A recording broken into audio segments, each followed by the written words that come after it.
If you enjoy stories of courage forged in blood and dust, subscribe to this channel and stay with me until the very end, because what Ruth Callahan endured at Paloma Wells Crossing will stay with you long after the last word.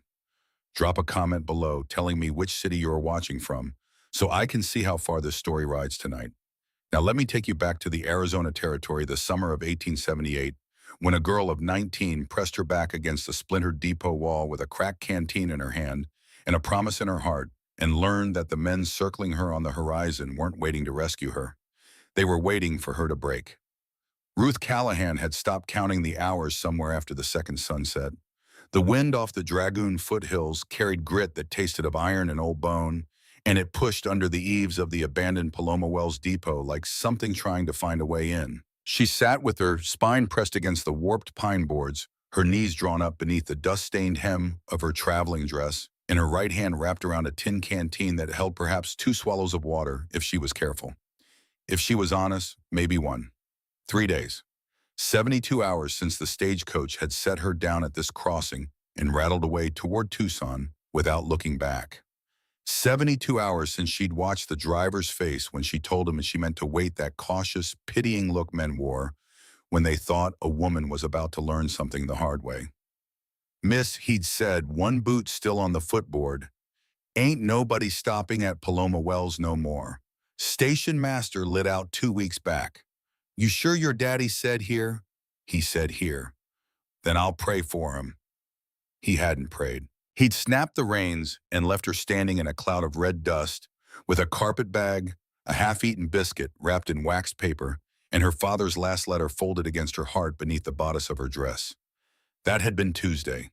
It was now Friday, and the only thing that had moved on the horizon all morning were 3 riders who kept circling. Not approaching, not leaving. Just circling the way buzzards circled a thing that wasn't quite dead yet. Ruth licked the split in her lower lip and tasted copper. "He's coming," she whispered to the empty platform. The words cracked like the wood around her. She said them again louder because speaking them into the air felt like laying a board across a river, something she could walk on. "He's coming. Papa's coming." The depot itself was a ruin. Someone Ruth suspected the station master on his way out had pulled the shutters off their hinges and taken them for firewood, and the big double doors to the freight room hung drunkenly on one remaining strap. Inside, the air smelled of mouse droppings and old axle grease. A faded timetable peeled off the wall in strips. The ticket window was nailed shut with a single board across which someone had scrawled in charcoal, "Closed, Crow Territory." That wasn't her father's word for it. That was Jubal Maddox's word. Ruth had been hearing the name Jubal Maddox her whole childhood, the way children in other territories heard about the devil as a thing her father spoke of in low tones at the supper table when he thought she was asleep. Maddox owned a freight line that ran down from Fort Bowie. Maddox owned the saloon at Paloma Wells and the 2 dry goods stores in Benson and the only working stamp mill in 3 counties. Maddox owned the sheriff, which meant Maddox owned the law, which meant that what Maddox didn't own outright, he could wait out until it starved. Ezra Callahan had refused to starve. For 20 years, her father had run cattle on the 7,000 acres of brush country east of the Whetstones, a place he and her mother had named Rose Hollow after a flowering vine Sarah Callahan had planted the first spring they dug their well. Sarah was 8 years in the ground now, carried off by a fever the winter Ruth turned 11, and since then it had been the 2 of them against the dust and the droughts and the slow, patient pressure of Jubal Maddox's offers. 200 an acre, then 4, then 8. Then last spring, Maddox himself had ridden out to Rose Hollow with 2 of his men flanking him like hounds, and he'd sat on his palomino in the yard and looked down at Ezra Callahan on the porch and said in a voice Ruth could still hear through the kitchen window, "Name your price, Callahan. Name it honest, because the next offer comes from somebody meaner than me." Her father had said, "My price is you get off my land before sundown." Maddox had tipped his hat, he had smiled, and he had ridden away. 3 weeks later, the letter came. Ezra had gone to Denver, a thing he never did, a journey he'd spoken of in hushed tones, as though crossing a threshold. And from Denver, he wrote that he had met with a man named Samuel Chen, a lawyer who represented buyers willing to pay honest prices for honest cattle and honest water. "I'll be coming home by way of the North Ridge," the letter read in her father's careful, slanted hand. Meet me at Paloma Wells on the 15th. I'll have the ledger with me and the affidavit signed. Don't trust anyone in town. Maddox has eyes everywhere. If I'm late, wait for me. No matter what anyone says, wait for me. I will come. Your loving father. The 15th had been Tuesday. It was now Friday. Ruth unfolded the letter again, not to read it. She had memorized every word 3 days ago, but because holding the paper between her fingers was the closest thing she had left to holding her father's hand. The creases were going soft and furred with sweat. One corner had torn where she'd clutched it too hard during the second night when the coyotes had started calling from the arroyo, and she'd been certain for a terrible half hour that something larger than a coyote was moving in the mesquite. Nothing had come that night, but something was coming now. The 3 riders on the horizon had become 4, then 5. And now at last they were turning their horses toward the depot and kicking them into a slow, deliberate walk across the flats. Ruth folded the letter, tucked it back against her skin, and reached down into the top of her right boot, where the small, horn-handled knife her father had given her on her 14th birthday rode in its sheath against her ankle. She didn't draw it. She only touched it the way a woman in church might touch a rosary. Then she stood up. The wind pulled a strand of dark hair across her face, and she did not brush it away. Her eyes gray-green, her mother's eyes set in a face her father had always called too stubborn for its own good, watched the lead rider come into focus out of the shimmering heat. He was younger than she'd expected. 30 perhaps, lean through the shoulders, sundark riding a blood bay that moved like it had been chosen for show rather than work. A silver concho band glinted on his hat. 2 pearl-handled pistols rode low on his hips in a way that told Ruth everything she needed to know about the man wearing them. He wanted her to see them before he wanted her to see his face. He reined up 10 yards from the platform and swung down with the easy grace of a man who had practiced dismounting in front of mirrors. "Well now," he said. His voice was softer than she'd expected, the voice of a preacher, almost. "You're still here, Miss Callahan." Ruth said nothing. 3 whole days. He took a step closer. His men, 4 of them ranged in a loose semicircle behind him, did not dismount. "I had a bet with Brick Vaughn back in Paloma Wells. I said you'd last 2 nights. He said 3. He's going to be very pleased to hear I owe him a bottle of rye." "Who are you?" "Jubal Maddox." He said it the way another man might have said your friend. "I believe you have heard of me." "Get off this platform." Maddox laughed, a single short, delighted sound, as though she had done something charming. "Miss Callahan, I don't believe you understand your situation. So let me explain it to you slowly, because I think you've been out in the sun a while and I'd hate for you to miss any part of what I'm about to say." He walked closer, close enough that Ruth could smell the bay rum on his collar and the whiskey underneath it, close enough that her hand, without her telling it to, moved a quarter-inch toward her boot. "Your father," Maddox said, "is dead." The world did not tilt. Ruth had been preparing for those words for 3 days, and some part of her, the part that had been her mother's daughter, as well as her father's, had built a wall in the back of her mind against them. The wall held. Barely. "You're lying." "Am I?" Maddox reached into his vest pocket with 2 fingers and drew out a folded square of paper. Even from 4 feet away, Ruth recognized the handwriting on the outside, the careful, slanted Ruth in her father's hand. "This was found on the North Ridge. Along with a wagon, a dead horse, and a quantity of blood the men I sent out described as considerable." He held the letter up between 2 fingers like a card at a gambling table. "There was no body, Miss Callahan. I won't lie to you about that. The coyotes get to a thing fast out there. But there was enough blood, and there was this letter half-written, which I will happily read aloud to you if you'd like to hear your father's last words." "Give that to me. I'll trade you for it." "For what?" Maddox smiled. The smile was the worst part of him, worse than the pistols, worse than the voice. It was the smile of a man who had already decided how the conversation would end and was only waiting for her to catch up.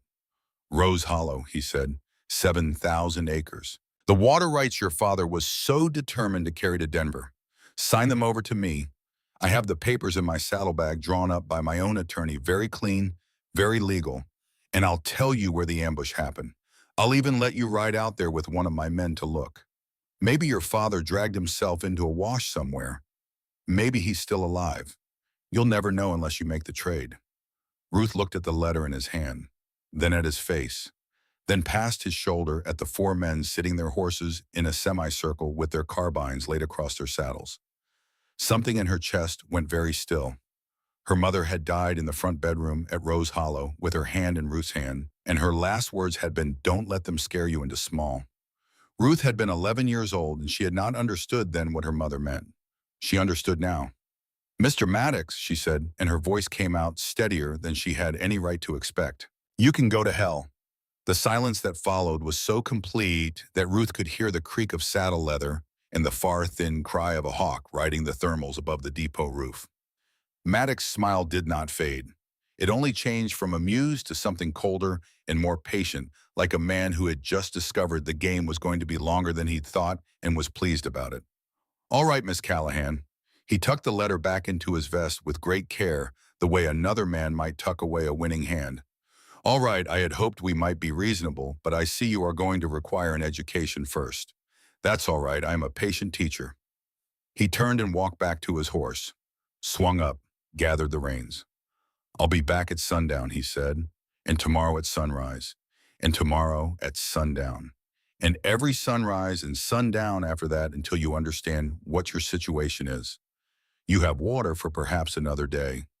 You have food for less. The nearest well that isn't mine is 11 miles east, and the road between here and there runs through country I own down to the rattlesnakes. So you sit here, Miss Callahan. You sit here and you think about Rose Hollow, and you think about your father bleeding out in a wash on the North Ridge, and you think about whether your pride is worth more than both of those things." He touched the brim of his hat. "My regards to your mother when you see her." The riders wheeled and cantered off toward the westering sun, and the dust of their going hung in the air for a long time afterward, pink and slow in the late light. Ruth stood on the platform until they were out of sight. Then her knees unlocked, and she sat down very suddenly on the warped pine boards, and she pressed the heels of both hands against her eyes until she saw sparks, and she did not cry. She would not cry. Crying was water, and water was life, and she had neither to spare. Instead, she whispered the only prayer she knew how to whisper anymore, which was not a prayer at all, but the last four words of a letter folded against her heart. "I will come. I will come. I will come." The first night after Maddox's visit was the worst Ruth had yet endured, not because anything happened, but because nothing did. The silence of the desert after dark was a living thing at Paloma Wells. It pressed against the depot walls, it slipped under the door, it filled the long, empty freight room with the small, clicking sounds of cooling wood and the far-off yipping of something that might have been a coyote and might not. Ruth sat in the ticket agent's office with her back to the door and the horn-handled knife unsheathed on her lap, and she watched the square of moonlight crawl across the floorboards, and she thought about her father. Not about whether he was alive. She had decided sitting on the platform in the red dust that she was not going to pet herself wonder about that. The wondering was a door she could not afford to open because on the other side of it was the kind of grief that unmade a person, and Ruth Callahan could not afford to be unmade. Not yet. Instead, she thought about what her father would do sitting here in her place, and the answer came to her in his own dry voice, clear as though he were sitting across the office from her. "Ruthie, a man with no cards left, plays the table itself." It had been something he used to say at the kitchen table over the Monday night pinochle games with old Deacon Wiles from the next ranch over. Play the table itself, meaning when you have nothing, make the other man believe you have something.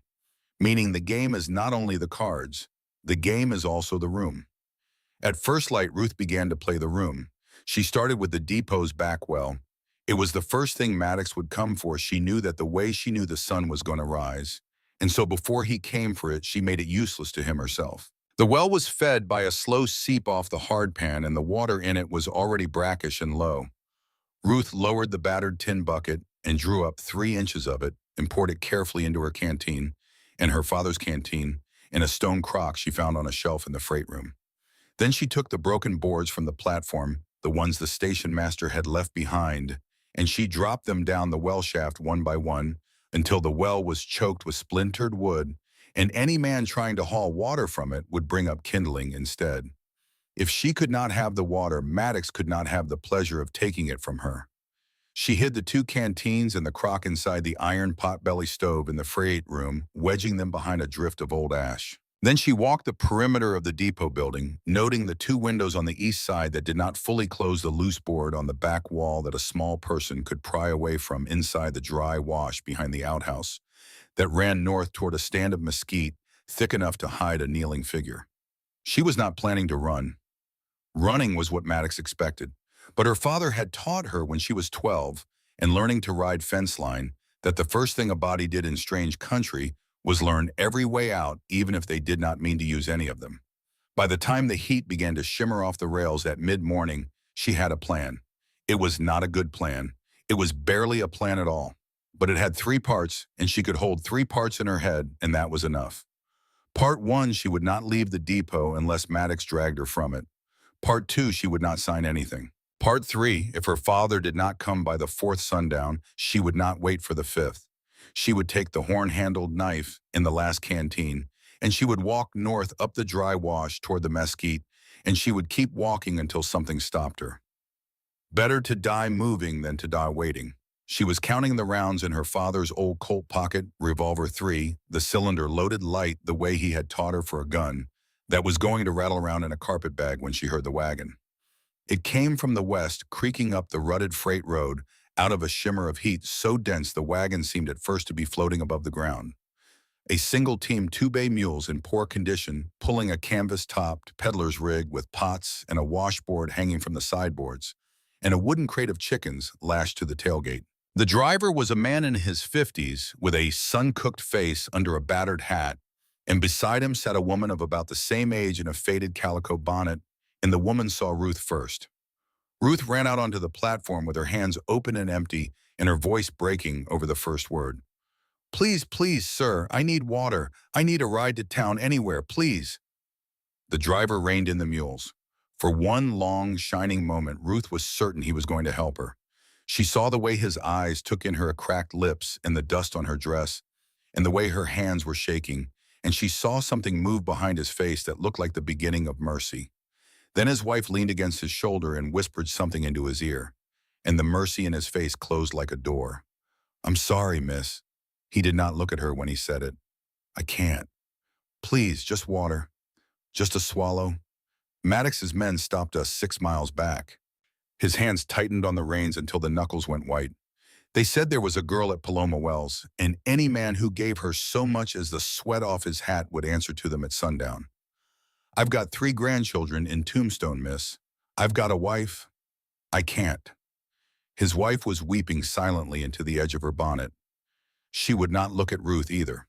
"Please," Ruth said one more time, and she hated the word in her mouth, hated the shape of it.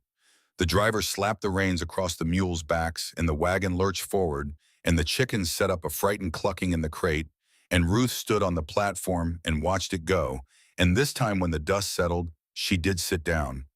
Not gracefully. Her legs simply stopped holding her up, and she went down hard on the warped boards, and she pressed her forehead against her drawn-up knees. And that was how the third day ended. The fourth day began with horses. Not Maddox's 5 men, more. Ruth could hear them before she could see them, the layered drumming of maybe 8 or 9 horses coming up the freight road from the west, and she rose from her place against the depot wall with a kind of dreadful calm, because she understood, the way she had understood the wagon was not going to stop, that this was the hour her father had tried to warn her about. She walked out onto the platform with her father's revolver in her right hand and the horn-handled knife tucked up her left sleeve, and she waited. Jubal Maddox rode at the head of the column on his blood bay. Behind him came a wide man on a roan, a man she had not seen before, older than Maddox, with a long scar that pulled the left corner of his mouth into a permanent sneer, and a Sharps buffalo rifle laid across his saddlebow. The others she half recognized from the day before. Maddox reined up at the foot of the platform. He did not dismount this time. When he spoke, his voice was still soft, still almost kind, but the patience in it had thinned down to something like the edge of a knife drawn slowly across a whetstone. "Final offer, Miss Callahan." Ruth said nothing. She stood with the revolver held down along her thigh, and her gray-green eyes fixed on his face, and she let the silence do the work for her. Maddox nodded slowly as though she had confirmed something he had suspected. "Brick," he said without turning his head. The scarred man on the roan, Brick Vaughn, then the name from the bet, lifted the buffalo rifle off his saddle and thumbed back the heavy hammer, with a sound like a door latch dropping into place. He did not point the rifle at Ruth. He pointed it instead at the splintered wood of the platform 6 inches from her right boot.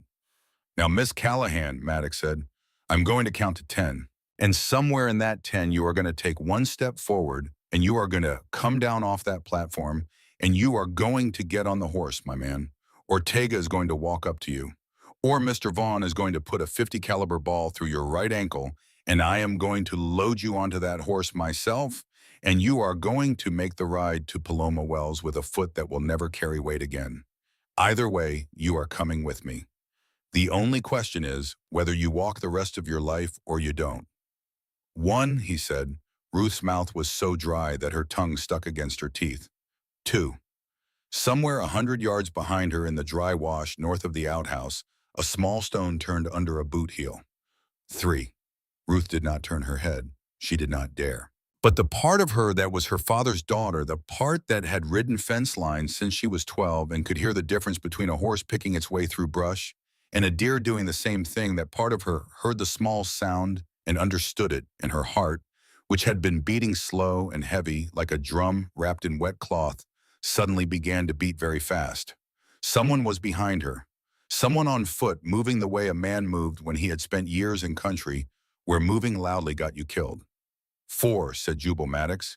And then from somewhere up on the low ridge to the north, far out past the depot, past the wash, past the mesquite stand, a rifle cracked once high and clean and impossibly far, and the bullet took Brick Vaughn's hat off his head and sent it tumbling into the dust without touching a hair on the man beneath it.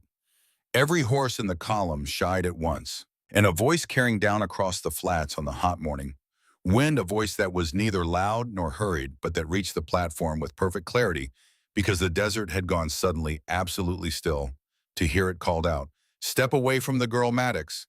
The next one goes through a man instead of a hat." Ruth Callahan, who had promised herself she would not cry, felt one hot tear cut a clean track down through the dust on her cheek. Then she raised her father's revolver, thumbed back the hammer, and leveled it at Jubal Maddox's chest. The rifle shot hung in the air over Paloma Wells Crossing like a promise that had not yet decided what it was going to become. Brick Vaughn's hat lay in the dust between the forelegs of his roan. The horse was dancing sideways now, ears pinned flat, and Vaughn was fighting it one-handed with the buffalo rifle still braced against his thigh. The other riders had scattered their mounts into a ragged half-circle, every carbine coming up at once, every pair of eyes scanning the low ridge to the north where that single impossible shot had come from. Jubal Maddox did not move. His hands were still on his saddle horn. His face under the silver-banded hat had gone very smooth, the way still water went smooth before a fish broke the surface, and his pale eyes were fixed not on the ridge, but on Ruth Callahan, on the platform 6 feet in front of him, on the pocket Colt she was holding, leveled at the second button of his vest. "Miss Callahan," he said softly, "your hand is shaking." "My hand doesn't have to be steady at this range." For the space of a heartbeat, she thought he was going to laugh. Instead, his mouth did something small and private at one corner, and he lifted his left hand very slowly off the saddle horn and held it out palm open toward his men. "Ease off those triggers," he said without turning his head. "Everybody, right now." "Boss," Brick Vaughn began. "Ease off." The carbines came down. Not all the way, just enough. Ruth risked a glance toward the ridge. It was a mile off, perhaps more, a long spine of broken rhyolite that ran north of the depot like the backbone of something that had died a long time ago and fossilized where it fell. Nothing moved along it, no glint of metal, no shift of cloth. Whoever had fired that shot had already moved the way a man moved when he meant to live through what came next. "Who is your friend, Miss Callahan?" Maddox asked almost conversationally. "I don't have any friends in this country, Mr. Maddox. You made sure of that." And yet, the small sound behind her, the stone turning in the wash, came again closer this time. Ruth still did not turn her head. She did not need to. Whoever was behind her was moving up along the back wall of the depot, coming around toward the platform from the east side, keeping the building between himself and the rifle line on the road. "Jubal," a new voice low and level from somewhere just around the corner of the ticket office. "The man on the ridge is the second best shot in the Arizona Territory." "Do you know who the best one is?" Maddox's smooth face went a shade smoother. "Wyatt Rourke," he said. "You remember." "I remember Sonora. I remember the Camino Diablo. I remember the 6 men who went south of the border looking for you and came back across it in a buckboard wrapped in canvas. 5, the voice corrected. The 6th one didn't come back. Ruth saw it then, a movement at the edge of her vision off to her left, where a man had stepped out from behind the corner of the depot and was walking up onto the platform with the unhurried deliberateness of a man who did not intend to be rushed. He was tall, perhaps 6 feet, and lean in the way that desert men went lean, not starved but pared down to what was necessary. He wore a long duster the color of dried sage and a black hat pulled low against the sun, and a Henry repeating rifle carried easily across the crook of his left arm, and the sleeve of his left coat was stiff with dried blood from shoulder to elbow. His face, when she caught it in profile, was weathered to the color of saddle leather, and his eyes, when they flicked once to her and then back to Maddox, were the gray of a river stone. "Miss Callahan," he said without looking at her, "step behind me if you would." "Who are you, Key?" "Your father sent me." The breath went out of Ruth Callahan all at once, as though someone had put a hand on her chest and pressed. "He's alive. He was at sunrise. Step behind me now, please." She stepped behind him. Her legs wanted to run or fall or both, and she made them do neither. She moved the way her father had taught her to move around a horse that was about to kick smooth and small. No sudden thing to set the world off its balance. When she was behind Wyatt Rourke's shoulder, she could smell him dust and gun oil, and the particular sharp smell of sage crushed under a horse's hoof. Maddox's eyes had not left Rourke's face. "So Thomas Callahan hired himself a son of a bitch," he said. "I should have expected it. Ezra." "What?" "His name is Ezra, not Thomas. You've been riding a man into the ground for 3 years, and you don't even know his Christian name." Ruth felt something move in her chest, a hot, bright thing like a small coal being uncovered in a banked fire. "Jubal." Rourke's voice had not changed. "The man on the ridge is Toby Finch. He was a Confederate sharpshooter at Chickamauga, and he has been putting meat on the table for his grandchildren with that Whitworth rifle for 30 years. He can put the next ball wherever I ask him to. I have not yet asked him to put it anywhere in particular. I am giving you a chance right now, in front of your men, to ride away from this depot without a hole in your head. I will not give you a second one.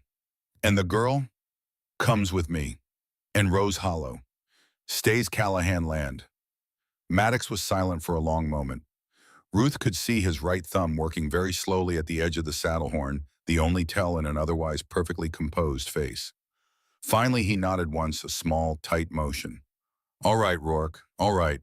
You take the girl, you take her to whatever hole you crawled out of, and you tell Ezra Callahan that Jubal Maddox said hello." He lifted his reins. "But understand something. That ridge is a mile off. Between here and there is open country. You are going to have to walk this girl across it on foot or on one horse, and you are going to have to do it in daylight because I am not going to give you the courtesy of sundown. And I have 22 men within 6 hours' ride of this depot. 22. You want to tell me again how lucky you think you are today?" "I never said I was lucky." "No, you see, huh?" Maddox almost smiled. "I guess you didn't." He wheeled the blood bay. His men wheeled with him, a ragged column reforming itself with the quick, shamed efficiency of men who had just been made small in front of their boss.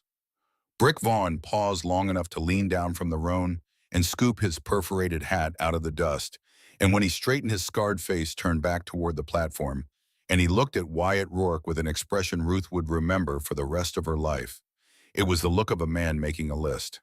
Then they were riding away to the east in a long dust plume, and the silence of the desert came back in behind them. Ruth Callahan's legs gave out for the second time in 2 days. This time Wyatt Rourke caught her. "Easy," he said. His voice up close was different, rougher, a little tired.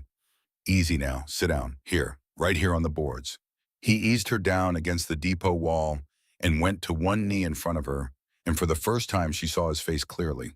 He was perhaps 35, perhaps a hard 30.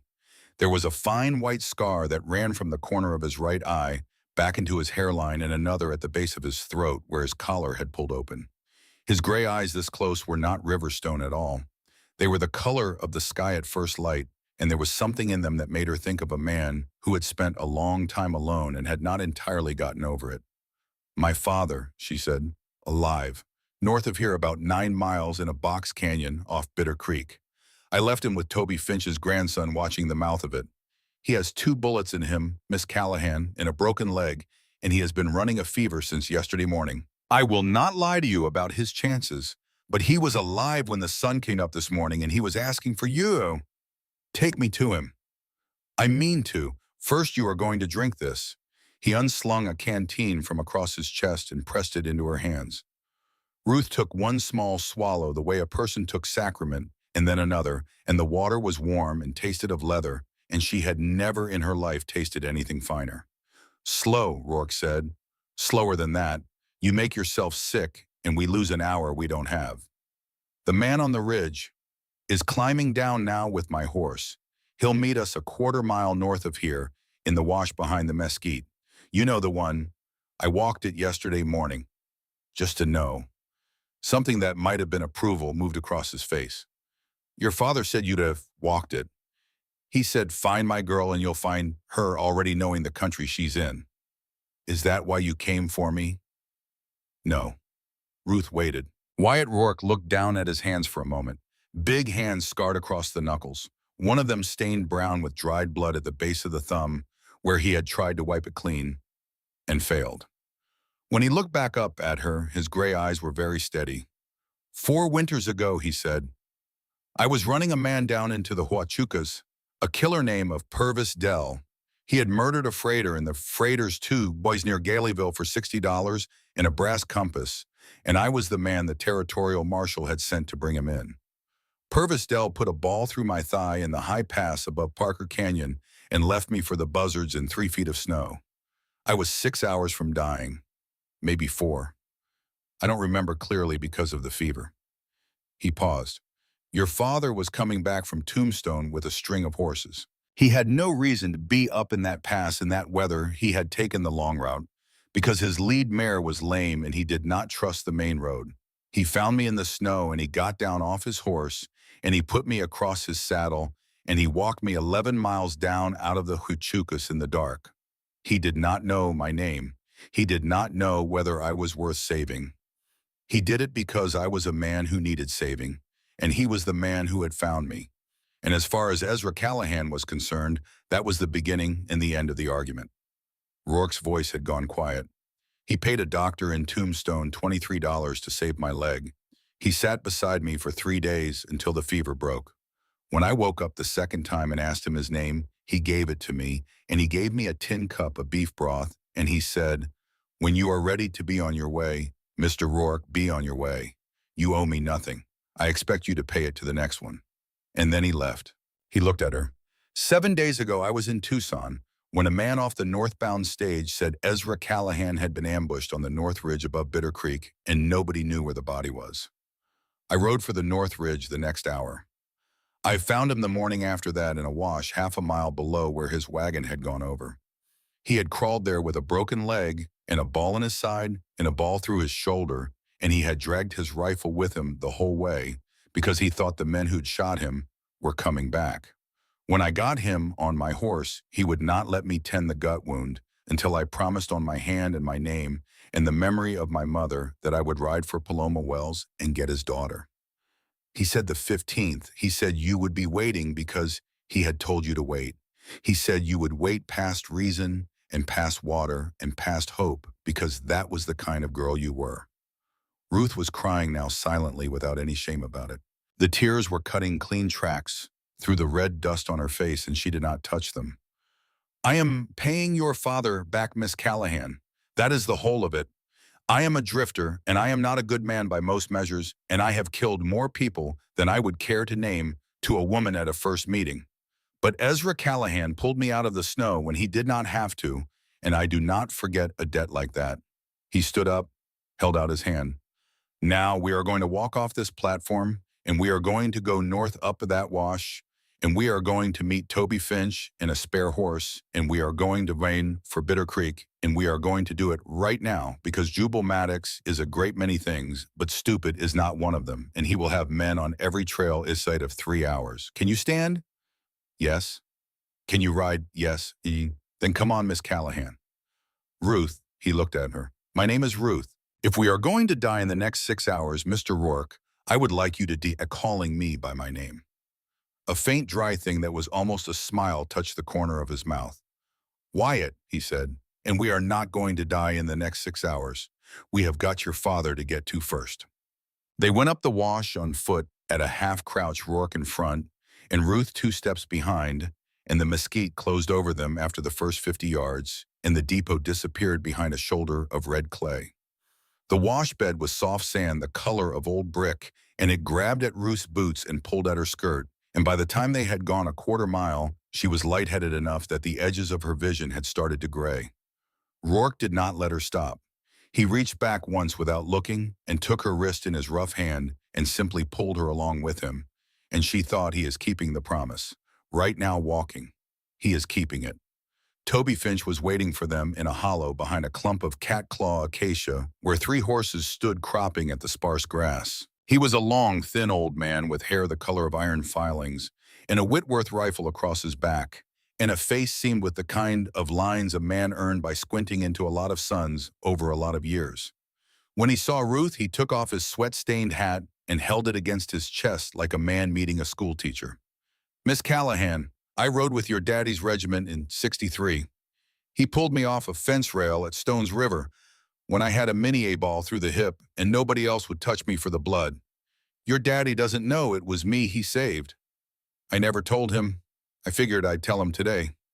His voice cracked on the last word and he cleared his throat and looked away. "Ma'am, here. Up you go." He boosted her onto a sturdy buckskin mare with more gentleness than Ruth would have thought possible from a man who had just put a .45 caliber ball through a hat at a mile's range, and then he swung up onto his own horse and Rourke onto his, and the 3 of them went up out of the wash at a trot and struck north through the mesquite and the greasewood, and the Arizona sun climbed the brass vault of the sky and hammered down on them as though it were trying to drive them into the ground. They did not talk. There was nothing to say, and there was no water to spare for saying it. Ruth held the buckskin's reins in both hands, and she let the horse pick its own footing, and she thought about nothing except her father's face. Not the face of the man Maddox had described the dying man in the wash, but her father's real face, the one she had known all her life. The wide, weathered, patient face that had looked down at her across the kitchen table every night for 19 years, and had never once, not a single time, lied to her. "I will come." He had come. By the breath of a bullet and the grace of a man he had pulled out of the snow 4 winters ago, he had come. They rode for 2 hours. Rourke was scanning the country on all sides constantly, his gray eyes never resting, and twice he dropped them into a dry wash and made them wait in silence while a dust plume that might or might not have been riders passed across the horizon to the west. The second time, Toby Finch spat carefully into the sand and said, "That's 4 of them. Maddox's men riding hard for Paloma Wells." And Rourke said, "He's sending them to see what's left of us at the depot." And Finch said, "He'll know what's left of us in about an hour." And Rourke said, "That's why we are not going to be where he thinks we are in an hour." And he swung them another quarter turn to the east off the line Maddox would expect, and they pressed on. The box canyon off Bitter Creek opened up without warning around the shoulder of a red sandstone bluff. One moment they were riding through country that looked like every other stretch of Arizona they had seen all day, and the next moment Rourke reined in and pointed, and Ruth saw the narrow cleft in the rock and the shadow inside it and the small wisp of smokeless heat rising from a hidden fire. A boy of perhaps 15, Toby Finch's grandson, a gangly, sunburned creature with his grandfather's same faded eyes, appeared at the mouth of the canyon with an old Spencer carbine in his hands, saw who it was, and lowered the rifle and waved them in. "How is he?" Rourke called, before his horse had even stopped. "Breathing," the boy said. "Talking sometimes, asked for water twice in the last hour. I gave him what you said to give him. Fever. Bad, but not worse than it was." Ruth did not wait for Rourke to help her down. She half slid, half fell off the buckskin, and she ran.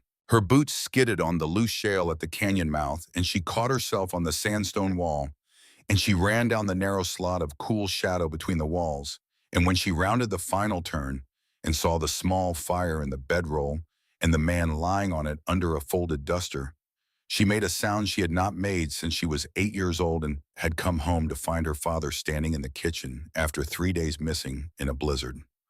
Papa, Ezra Callahan's eyes opened. They were sunken in his face, yellow at the whites with fever, but they found her and they knew her. "There's my Ruthie," he whispered. "There's my girl." She fell to her knees beside the bedroll and took his hand, so cold, so thin, and pressed it to her face, and the tears came properly at last, hot and unashamed, and she wept into his palm the way she had wept into it when she was 4 years old and had run a splinter into her foot. "I waited, Papa. I waited just like you told me. I waited all 4 days." "I know you did, sweetheart. I knew you would. That's why I sent the best man I know to come and get you. He told me about the snow." Her father's cracked lips moved in something that was not quite a smile but was trying to be one. "That man owes me nothing," he whispered. "He never did. I told him that 4 winters ago, and I'll tell him again when I'm strong enough to raise my voice. Wyatt Rourke does not owe a living soul in this territory 1 red cent. Whatever he's doing right now, he's doing because he is the man he is. You remember that. Whatever happens to me, you remember who pulled you out of Paloma Wells. Nothing is going to happen to you." Her father's eyes moved past her to where Rourke had come up quietly behind her and was standing with his hat in his hands. "Wyatt, Ezra, you got my girl out." "I did." "Maddox. At the depot, 4 riders. We made him step back in front of his men. He is not going to forgive that. He has men moving already." Ezra Callahan closed his eyes for a moment. When he opened them again, there was something in his face Ruth had not seen before, a hard, clear thing like a whetstone underwater. "Then you will have to take her to Denver," he said. "Papa, no. Listen to me, Ruth, listen." His hand tightened weakly on hers. "There is a lawyer in Denver named Samuel Chen. He represents 4 cattlemen who want to buy beef from Rose Hollow at honest prices, but that is not the important part. The important part is what is in the brass-bound ledger in the false bottom of my saddlebag. Wyatt has the saddlebag. It was on my horse when I went over. He pulled it off the dead animal, and he has been carrying it for 4 days. Has he looked inside it, Ruth?" "I have not," Rourke said quietly from behind her. "Good man." The faintest glimmer of the old Ezra Callahan, the kitchen table father, the pinochle night father flickered in the sunken face. "Good man. Ruth, listen. The brass-bound ledger is a survey, a real survey done by a geologist I paid out of the last of your mother's silver, an Austrian named Haller, out of the School of Mines in Golden. It is a map of an underground river that runs north to south under Rose Hollow and 3 other ranches all the way down to the Mexican line. Ruthie, that river feeds every well in Cochise, in Pima, and the southern half of Graham County. Every well, every town, every cattle tank from Tucson to the border. Papa, Jubal Maddox does not know the water is there. He thinks he is fighting me for 7,000 acres of scrub and a cattle contract. He is not. He is fighting me for the only permanent water in 100 square miles, and if he ever gets his hands on that ledger, he will patent the springs under federal water law, and he will put every small rancher and every town in 3 counties on his tab forever. Forever, Ruth. Their grandchildren will still be paying him for water." Ezra Callahan's eyes burned. "The ledger and the 4 signed affidavits folded inside it have to reach Samuel Chen in Denver, not because Chen is my friend, although he is, because Chen has already drawn up the paperwork that will file those water rights as a public commons under the homestead extension laws. Once they are filed in Denver, Ruth stamped by the territorial clerk, Maddox cannot touch them. Not with all the guns in Arizona, not with all the money in St. Louis. They will belong to every man, woman, and child who digs a well in 3 counties in perpetuity forever. Amen. Do you understand what I am telling you?" "Yes," Ruth whispered. "Then you understand why Wyatt Rourke is going to put you on that buckskin mare in the morning and ride you north to the territorial road and put you on a stage for Denver. Because the ledger goes where you go, Ruth, and Maddox cannot be allowed to find either of you." "Papa, no, I am not leaving without you." "Sweetheart, no." She gripped his hand with both of hers. "You raised me on one promise, Ezra Callahan, and you do not get to change the rules on me now. You told me someone always comes if you hold on long enough. You told me you would come for me, and I waited.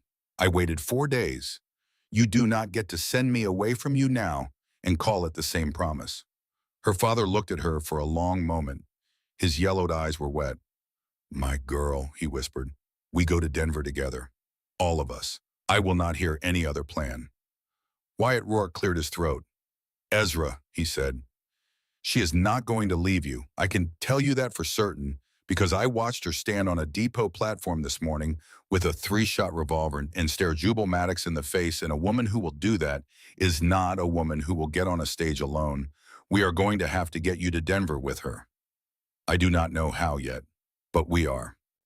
Wyatt, the gut wound. I have been thinking about the gut wound for 2 days.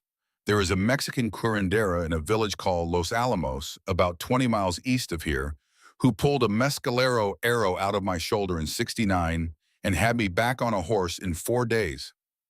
Her name is Doña Inez, and she owes me a life. If we can get you across 20 miles in a travois tonight, she can clean the wound and pack it and give you a fighting chance for the longer ride. It is the only doctor between here and Tucson who will not send word to Maddox the moment we arrive. 20 miles. Ezra closed his eyes. In a travois. Tonight. I will build the travois while you sleep. Toby Finch and his grandson can run decoy for us at first light. They will ride north toward the territorial road with a second travois dragged empty, and any rider Maddox has watching the country will follow the first dust plume he sees. While they are doing that, Ruth and I will take you east along the bed of Bitter Creek. The creek bed is rock the whole way to Los Alamos. We will leave no trail a Comanche could follow, let alone Brick Vaughn. Ezra was silent for a long moment. When he opened his eyes again, they moved from Rourke's face to Ruth's and back. You are sure about this, Wyatt? No, I'm not sure about anything. I am telling you the least bad plan I have. All right. Her father's hand found Rourke's wrist and gripped it surprisingly strong. All right, build the travois. But Wyatt, listen to me. If I start to slow you down, if the fever turns or the wound opens again, or I cannot hold on across the rocks, you leave me. You leave me into the creek bed with my rifle and 2 cartridges, and you take my daughter and you ride. You give me your word on that right now in front of her, or I am not getting on the travois. Papa, your word, Rourke. Rourke was silent for a long beat. Then slowly he went down on one knee beside the bedroll, and he took Ezra Callahan's hand in both of his own, and he looked the old man directly in his fevered eyes. I give you my word, he said, that I will get your daughter to Samuel Chen's door in Denver alive, and with that ledger in her hand. That is the promise I came here to make, and that is the promise I will keep. But I am not going to leave you in any creek bed, Ezra. I am going to take you with her because I owe you a snowstorm and a doctor's bill and 11 miles down out of the Huachucas in the dark, and I do not settle that kind of debt halfway. If you die on the way to Denver, it will be because the Lord himself climbed down off his throne and pried your hand out of mine. Not before, that is my word. Ezra Callahan looked at him for a long moment. Then he let his head fall back against the folded saddle blanket that served for a pillow, and he closed his eyes, and one single tear cut a clean track down through the dust on his temple into the white stubble at his jaw. Then I am going to Denver, he whispered, with my daughter. They worked through the hottest part of the afternoon in the cool shadow of the canyon walls. Rourke cut 2 long straight lengths of cottonwood from a dead snag at the canyon mouth and lashed them with rawhide into the long poles of the travois. Toby Finch stretched a piece of oiled canvas from his own bedroll across the poles and bound it tight with more rawhide, and his grandson, whose name turned out to be Silas, which made Ruth's heart clutch the first time she heard it, until the boy said it again, and she realized the way he said it was Silas, 2 syllables. Not the poisonous Silas of Jubal Maddox's Christian name, fed the horses by hand from a small pouch of oats he had been rationing for 3 days. Ruth, for her part, sat beside her father and fed him water in slow spoonfuls from a tin cup and changed the poultice on his gut wound under Rourke's quiet direction. The wound was bad. She had seen cattle shot in the belly before on the ranch, and she knew what bad looked like when the gut was involved, and when Rourke peeled back the old cloth and she saw the dark swollen flesh and the first hint of the red streaks beginning to crawl up toward her father's ribs, she understood with a cold, clear certainty that if they did not reach Doña Inez by this time tomorrow, her father would die. She did not say so. Her father's eyes were on her face, watching her for her reaction, and she kept her face very still, and she handed Rourke the fresh cloth, and she watched him pack the wound with the quiet, efficient hands of a man who had packed a great many wounds in his life, and she thought, I will get you to that curandera papa if I have to carry you on my own back. Toby Finch walked over to where Rourke was finishing the travois and crouched down on his heels. Wyatt, a word. Rourke looked up. Me and the boy, Finch said quietly, been talking. That decoy plan of yours is a good plan. But the boy is 15 years old and I am a tired old sharpshooter with a bad hip, and Brick Vaughn is going to send 4 men after that dust plume, not one. We are going to be in a running fight before noon tomorrow. I know it. I do not mind the fight, Wyatt. I came out here to pay a debt of my own, and I am going to pay it. But when the fight starts, and it is going to start, you are going to hear the shooting, and you are going to want to turn back. I am telling you now in front of God. And this sandstone, you do not turn back. You keep your horse pointed east.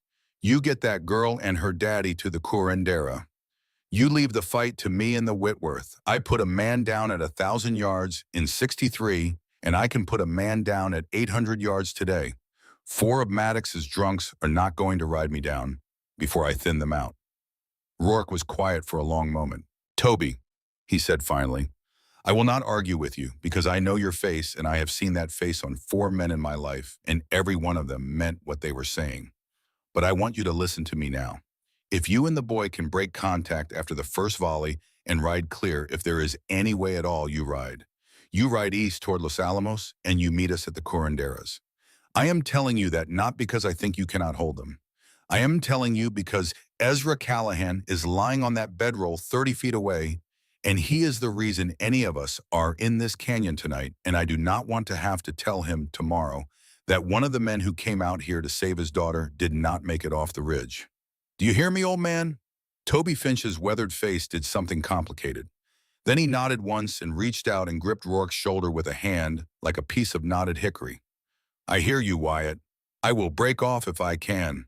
But if I cannot, you do what I told you. You keep riding east.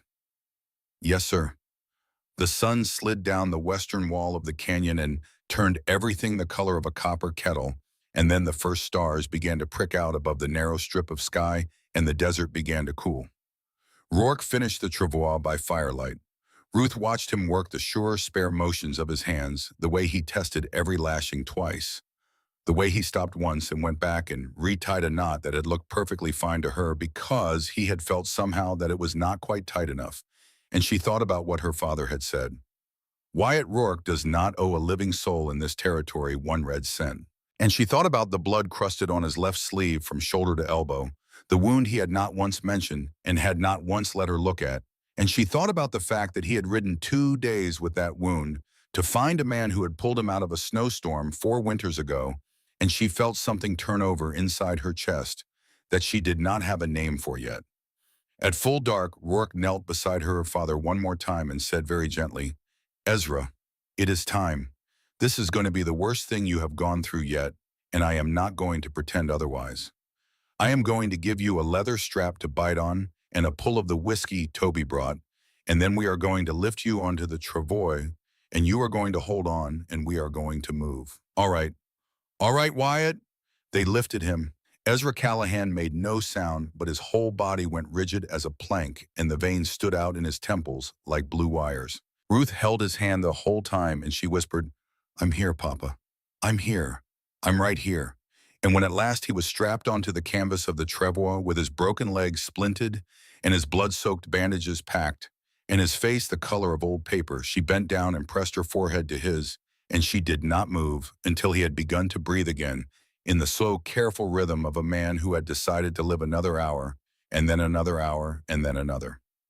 Rourke swung up onto the big roan that was to pull the travois. Ruth mounted the buckskin. Toby Finch and his grandson walked their own horses up to the mouth of the canyon to say goodbye. East along Bitter Creek, then, Finch said. East along Bitter Creek, till the bed dries up at the chalk cliffs, then overland 2 miles to Los Alamos. Doña Inez, I know the name. You tell her I sent you if it comes to it, if we don't make it. You'll make it, Wyatt. You always were a lucky son of a bitch. No, Toby, I never was. Rourke looked down at the old sharpshooter for a long moment. But I have been a stubborn one. Ride safe, old man. Come and find us at the curanderas. I will if I can. Toby Finch reached up and gripped Rourke's hand, and then he touched his hat brim to Ruth with a small, courtly gesture that reminded her painfully of her father. And then he and his grandson turned their horses and rode out of the canyon to the north. And Ruth Callahan and Wyatt Rourke and the travois carrying Ezra Callahan turned east into the gathering dark. Behind them, far to the west across the flats, a single small light appeared on the horizon, and then another lantern strung out in a widening line, moving slowly across the desert floor. Brick Vaughn had begun his search. The bed of Bitter Creek ran dry and stony under a quarter moon, and the three of them moved along it at the slow, deliberate walk of people who understood that sound carried farther at night than it did by day. The creek had cut itself a channel between low banks of red clay and broken shale, and the shale clicked softly under the horses' hooves, and every half mile Wyatt Rourke would rein in and listen for a full minute before moving on. Behind his saddle, the travois poles dragged and hissed across the stone, and Ezra Callahan, lashed to the canvas, made no sound at all except the slow, whistling rasp of his breathing. Ruth rode the buckskin mare 3 lengths behind the travois. Her hand was cramped around the reins and her thighs ached and the small of her back had gone numb 2 hours ago. But none of that mattered because every time she glanced down at her father's face in the moonlight, she could see his jaw working against the leather strap between his teeth, and she knew that every step of the buckskin behind her was a step of pain for him, and she knew that stopping meant dying, and so she did not stop, and neither did he. Around what she guessed was 2 o'clock in the morning, Rourke held up his hand and swung down without a word and walked back to the travois.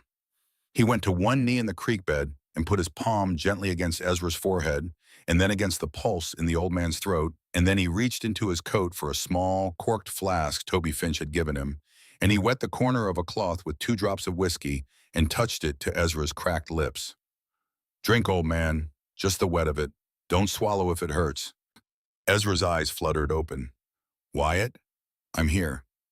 "Where are we?" "5 miles east of the canyon, about 15 from Doña Ana's." "Ruthie, right behind us. She has not fallen off that horse, and she has not cried once since we started.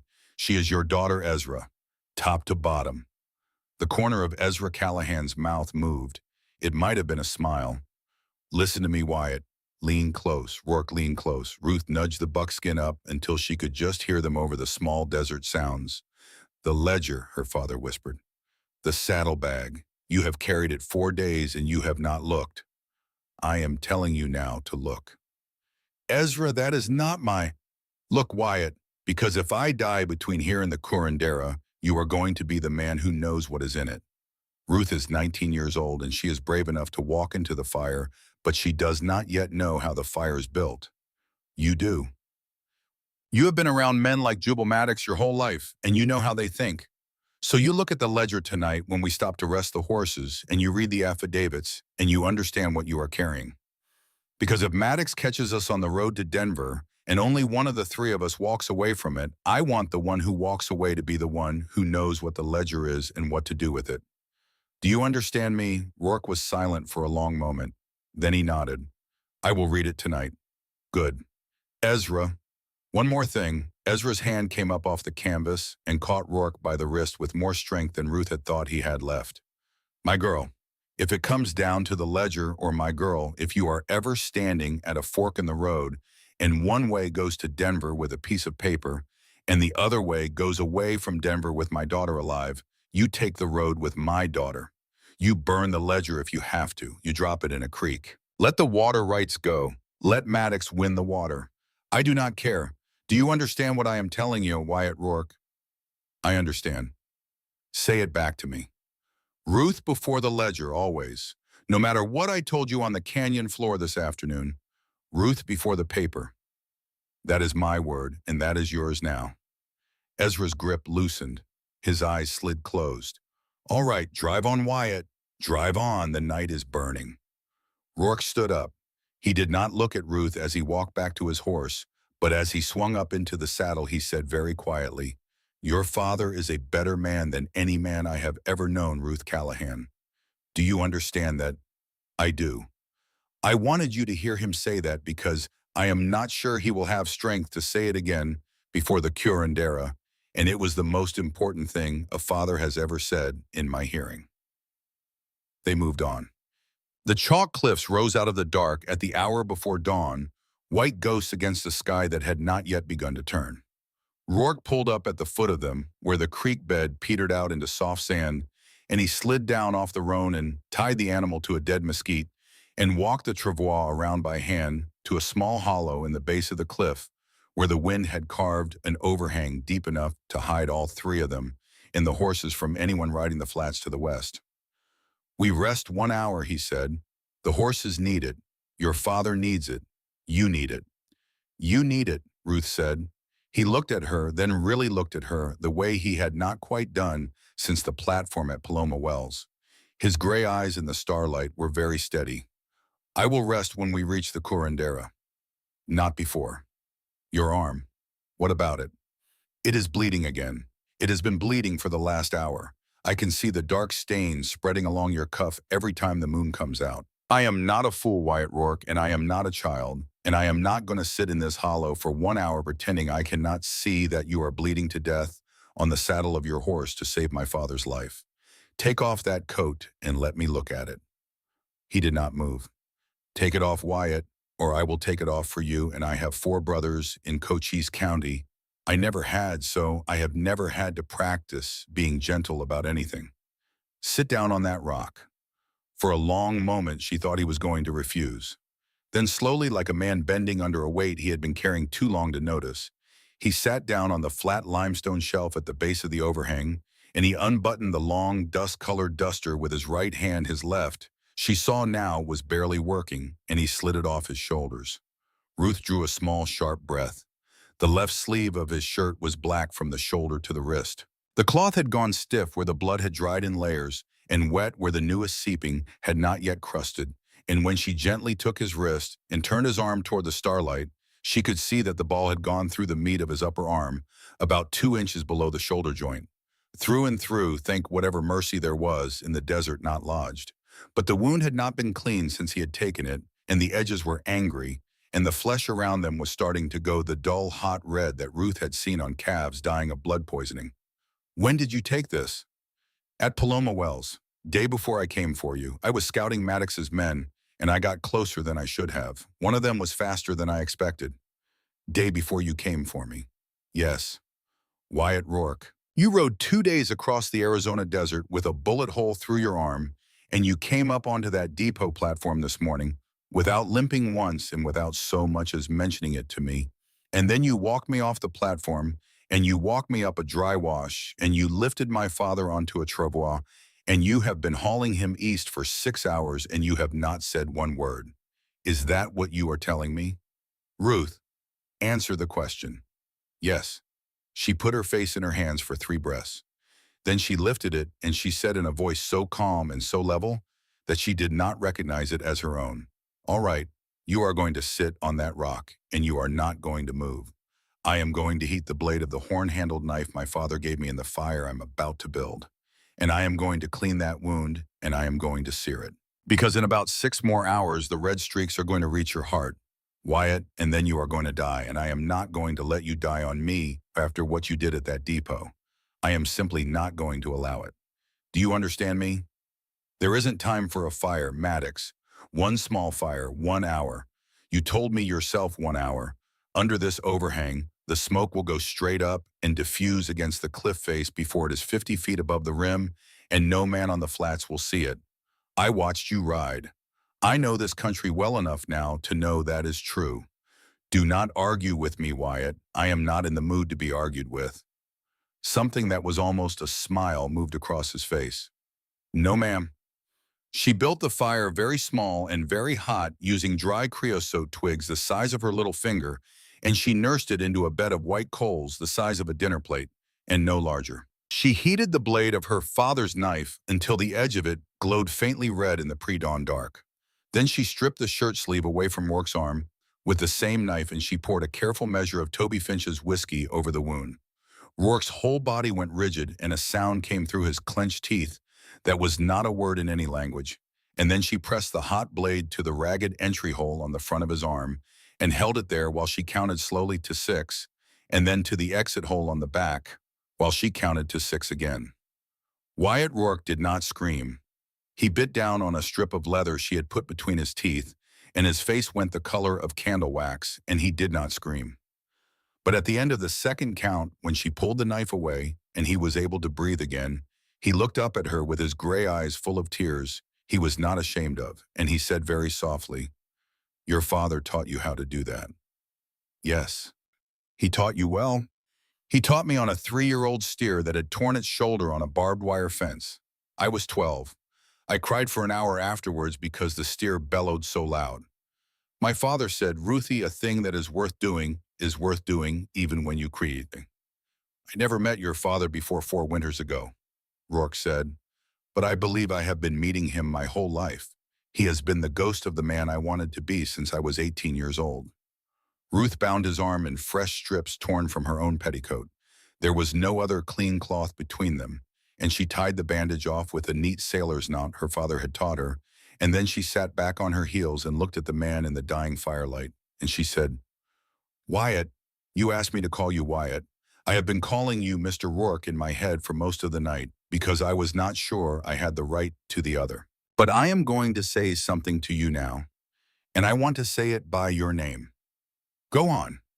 Thank you for all of it, for my father and for Paloma Wells, and for the snow and the huachucas, and for not screaming when the blade went in because you knew it would frighten me. Thank you, Wyatt Rourke." He looked at her for a long moment. Then he reached up very slowly with his good hand, and he brushed away a smudge of soot on her cheek that she had gotten there building the fire. "Drink some water, Ruth Callahan, and then rest your eyes for 40 minutes against that saddle over there. I will keep watch. No arguments." "No arguments," she said, because she understood suddenly that she had used the last of her strength on his arm, and there was nothing left in her to argue with anyone about anything. She slept for perhaps 35 minutes. It was not enough. It was everything. When Rourke woke her, a hand on her shoulder, very gentle. Gentle, in the whisper of her name, the eastern sky beyond the cliff rim had begun to go the pale bone color that came an hour before the sun. Her father was still alive on the trottoir, still breathing, still fighting. The horses were watered from a small stone tank at the back of the overhang where rainwater had pooled for God knew how many years. Rourke had been awake the entire time, and she saw now by the growing light that he had opened the canvas satchel that held her father's saddlebag, and that the brass-bound ledger lay across his knees. "You read it?" she said. "I read enough."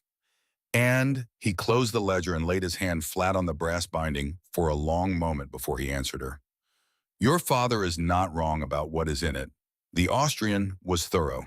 There are 3 pages of hand-drawn cross-sections of the rock, strata under Rose Hollow, in the Whetstone foothills, and there is a map of what Haller calls a sinter carbonate conduit that runs from a snow-fed recharge zone in the Chiricahuas all the way south to the Mexican line. The affidavits are signed by 4 men I have never heard of and 1 man I have, a judge out of Santa Fe named McMurtry. If that ledger reaches Samuel Chen and McMurtry's name is on the affidavit, it will be filed. It will be filed, Ruth. There is no question about that. And once it is filed, Jubal Maddox is a rich man with a lot of cattle who is no richer than he was last year instead of the water king of 3 counties. He will still have his saloon and his freight line and his stamp mill. He will not be ruined, but he will not become what he wanted to become, and for a man like Maddox, that is worse than being ruined. He will understand for the rest of his life that a 19-year-old girl with a 3-shot pocket revolver took his future away from him on a depot platform at Paloma Wells. Good. It is good. He looked at her. But it means he is going to come after us harder than he has ever come after anything in his life. He is not going to stop at the county line. He is not going to stop at the territorial line. He is going to send men up the stage road, and he is going to send men up the railroad, and he is going to send men across the Chiricahuas on the old Butterfield Trail, and he is going to offer bounties to every gun for hire between here and Raton Pass.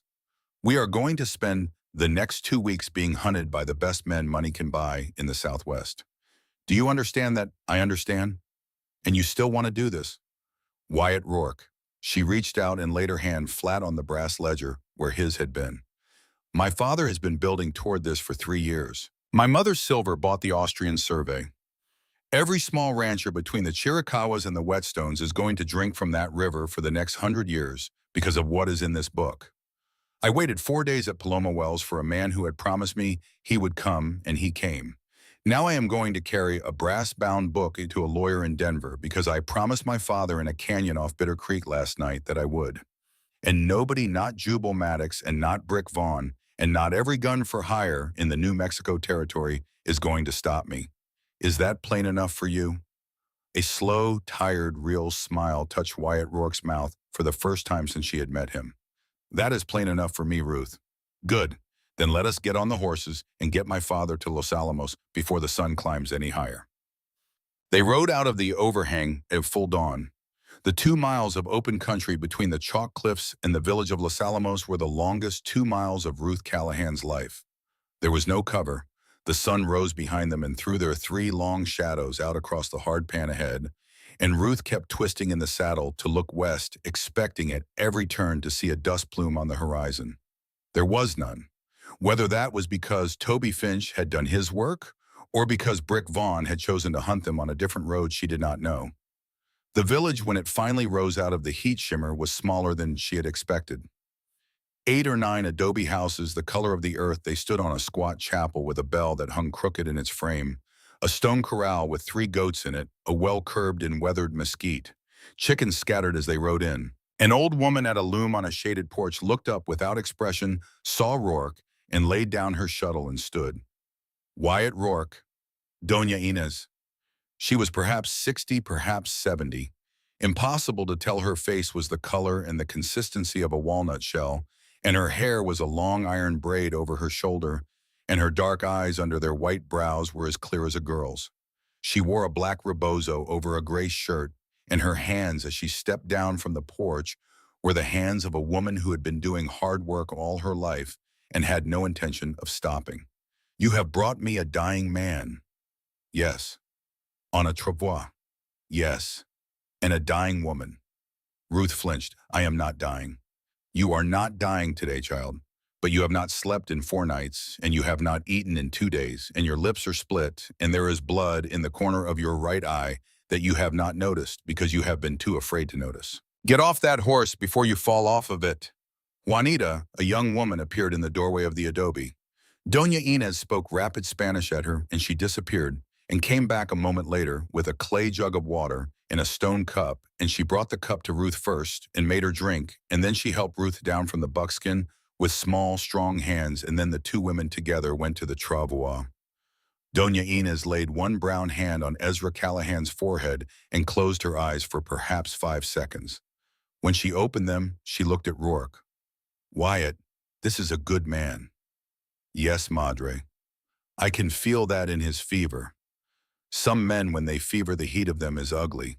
This man's heat is clean. That is worth something. That means his body has not given up. I can work with a body that has not given up. She turned to Juanita and spoke more Spanish, fast and low. Juanita nodded and ran. We are taking him inside, to the back room where it is cool. You will carry him, Wyatt. Carefully. The girl will walk at his other side. I can help carry him, Ruth said. No, you will walk at his head, and you will speak to him the whole way so that he knows you are there. That is a job. That is not a small job. That is the job that keeps his heart beating while we carry him. Can you do it? Yes. Then do it. They carried Ezra Callahan into the cool dark of Doña Inez's back room, a whitewashed adobe chamber, with a single high window and a narrow rope-strung bed covered in a clean muslin sheet. They laid him on the bed. Ruth knelt beside his head and put her mouth close to his ear and began to talk softly, a steady, low murmur about Rose Hollow and the cottonwood tree in the front yard, and the piebald cat he had given her the summer she was 7, and the way her mother used to hum while she kneaded bread on Sunday mornings. She did not know if her father could hear her. She only knew that Doña Inez had told her to talk, and so she talked, and as she talked, she watched the old curandera's brown hands move over her father's ruined belly with a speed and a certainty that made her understand for the first time in 3 days why Wyatt Rourke had ridden 20 miles through the dark to bring him here. Doña Inez worked for 2 hours. She made a poultice of yerba mansa and pine resin, and something Ruth did not recognize that smelled faintly of smoke and earth. She opened the gut wound a little and drew out a small, dark splinter of lead, the size of half a fingernail, a fragment of the ball that had hit him, which Rourke had missed when he had cleaned the wound in the canyon. She packed the wound with the poultice and bound it with long strips of clean muslin. She set the broken leg with 2 straight cottonwood splints and more muslin and a careful twist of rawhide. And all the while she talked not to Ezra but to Ruth in a low, steady voice, explaining what she was doing and why. Because she had decided, Ruth realized slowly, that Ruth was going to need to know how to do these things herself before this was over. And Doña Inez was not a woman who wasted an opportunity to teach. When she was finished, she stood up from the bedside and pressed her hands into the small of her back and made a small grunting sound, and then said without turning around, "He will live, probably. If he stays in this bed for 4 days and eats nothing but bone broth and drinks the tea, I'm going to make him drink every 3 hours. 4 days, not 3, 4. Doña Inez, I know, Wyatt, you do not have 4 days." No, the old woman turned around. Her dark eyes went from Rourke to Ruth and back. "Then I will tell you what I can do. I can give you 1 day and 1 night here without telling any man in this village that you came. My people will not speak of you. The girl who brought the water is my granddaughter, and her mother was a Callahan on her father's side, and she has reasons of her own to hate Jubal Maddox that I will not tell you about because they are hers. 1 day and 1 night. After that, if you are still here, other men in the village will begin to wonder, and I cannot promise that one of them will not walk 4 miles to the Fremont Road and sell you for $20. $20 is a great deal of money in Los Alamos, Wyatt. I will not judge the man who takes it if you stay too long for me to hide you. 1 day and 1 night is enough, Madre. It is not enough for him to heal. It is enough for him to live through the next ride. That is different. You understand? I understand. Good. Now you." She turned on Rourke. "Take off that coat. I want to see the arm that girl burned for you in the night." Rourke blinked. How did you? I am 68 years old and I have been smelling seared flesh from the wounds of men since before your mother was born. Sit down on that stool. The girl did good work. I am going to do better work. Sit." He sat. Doña Inez unwrapped the bandage Ruth had tied, examined the twin wounds, the entry, and the cauterized exit for a long, silent moment, and then she looked up at Ruth with something in her dark eyes that was both assessment and respect. "You did this with a hot knife in the dark after 4 nights, without sleep." "Yes, Madre. With your father's knife." "Yes. Your father taught you." "On a steer when I was 12. "Ah," Doña Inez nodded slowly. "He taught you the old way, the way my grandmother taught me. You did it correctly. The wound will heal. This man will not lose the arm. You should be proud." Ruth did not know what to say, so she said nothing. Doña Inez turned back to Rourke's arm and began to work a fresh poultice into it, and Ruth stepped back into the doorway and leaned against the cool adobe and closed her eyes for the first time in a long while without a weight of fear pressing down on her eyelids, and she breathed. Her father was going to live. Probably. For now. They were given a meal in the front room at midday, beans and cornbread and a thin stew made of chicken and wild onions, and Ruth had discovered on the first spoonful that she was starving, and that hunger was an animal that had been sitting patiently behind her for 3 days waiting for her to notice it. She ate everything in front of her. Doña Inez watched her eat with the satisfaction of a woman watching a plant drink water after a drought. Afterwards, Rourke pulled a 3-legged stool up to the low table where Ruth was finishing a second tin cup of coffee and said very quietly, "We need to talk about the road to Denver." "All right. Doña Inez says your father can ride in a wagon in 36 hours if the wagon is well sprung and moves at a slow walk over smooth country. He cannot ride a horse. Not for 700 miles. We are going to need a wagon." "Where do we get a wagon in Los Alamos?" "We do not. Doña Inez has a cousin in a settlement called Cañada Ancha, 12 miles north of here. He owns a light spring wagon and a team of good mules that he used to carry freight between Tucson and Fort Apache before his hip went. I'm going to ride to Cañada Ancha tonight alone on the roan, and I am going to buy that wagon and those mules from him, and I am going to bring them back here by tomorrow morning. That gives your father 24 more hours to gather his strength before we put him in the bed of it." "Why alone?" Because one rider moves twice as fast as two and leaves half the tracks, and because I need you here with your father. If Maddox's men find this village while I am gone, Doña Inez can hide you in a cellar she has under the floor of the back room, and you will wait there until I come back, and you will not come out for any voice except mine saying your name 3 times the way I am about to teach you to say it. But if you come with me to Cañada Ancha and Maddox finds the village while we are both gone, then your father is alone in that bed with an old woman to protect him, and that is not a thing I am willing to risk. All right, Wyatt, what is the signal? He looked at her for a moment, then leaned closer and said, Ruth Callahan, Rose Hollow. 3 parts, in that order. Nobody else knows those 3 words together except your father, and your father is in no condition to come down the ladder into a cellar tonight. If you hear any other voice, or if the voice gets the words wrong, you stay where you are, and you do not make a sound. Doña Inez will handle the rest. Do you understand, Yeshaat? I understand. Good, he paused. There is one more thing. Go on. The ledger stays here with you, not with me. If something happens to me on the road to Cañada Ancha tonight, I do not think it will, but I have been wrong before the ledger has to be with you in Doña Inez's cellar, not on a dead man in a ditch where one of Maddox's trackers will find it in the morning. I am going to leave it in the saddlebag under your father's bed before I go. Wyatt, nothing is going to happen to you. Probably not, but promise me anyway. I promise. Say it.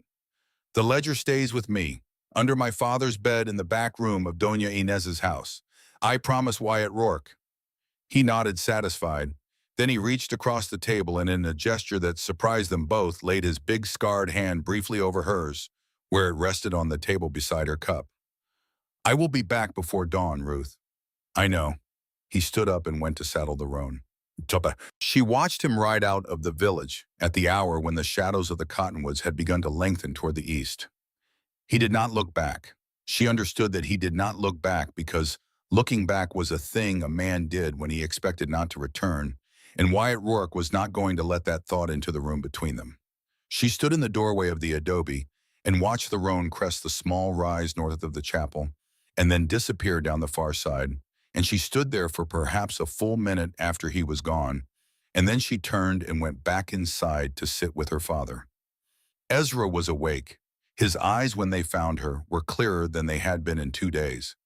The yellow was receding a little from the whites, Doña Inez's tea, Ruth supposed, and the poultice and the drawing out of the lead splinter.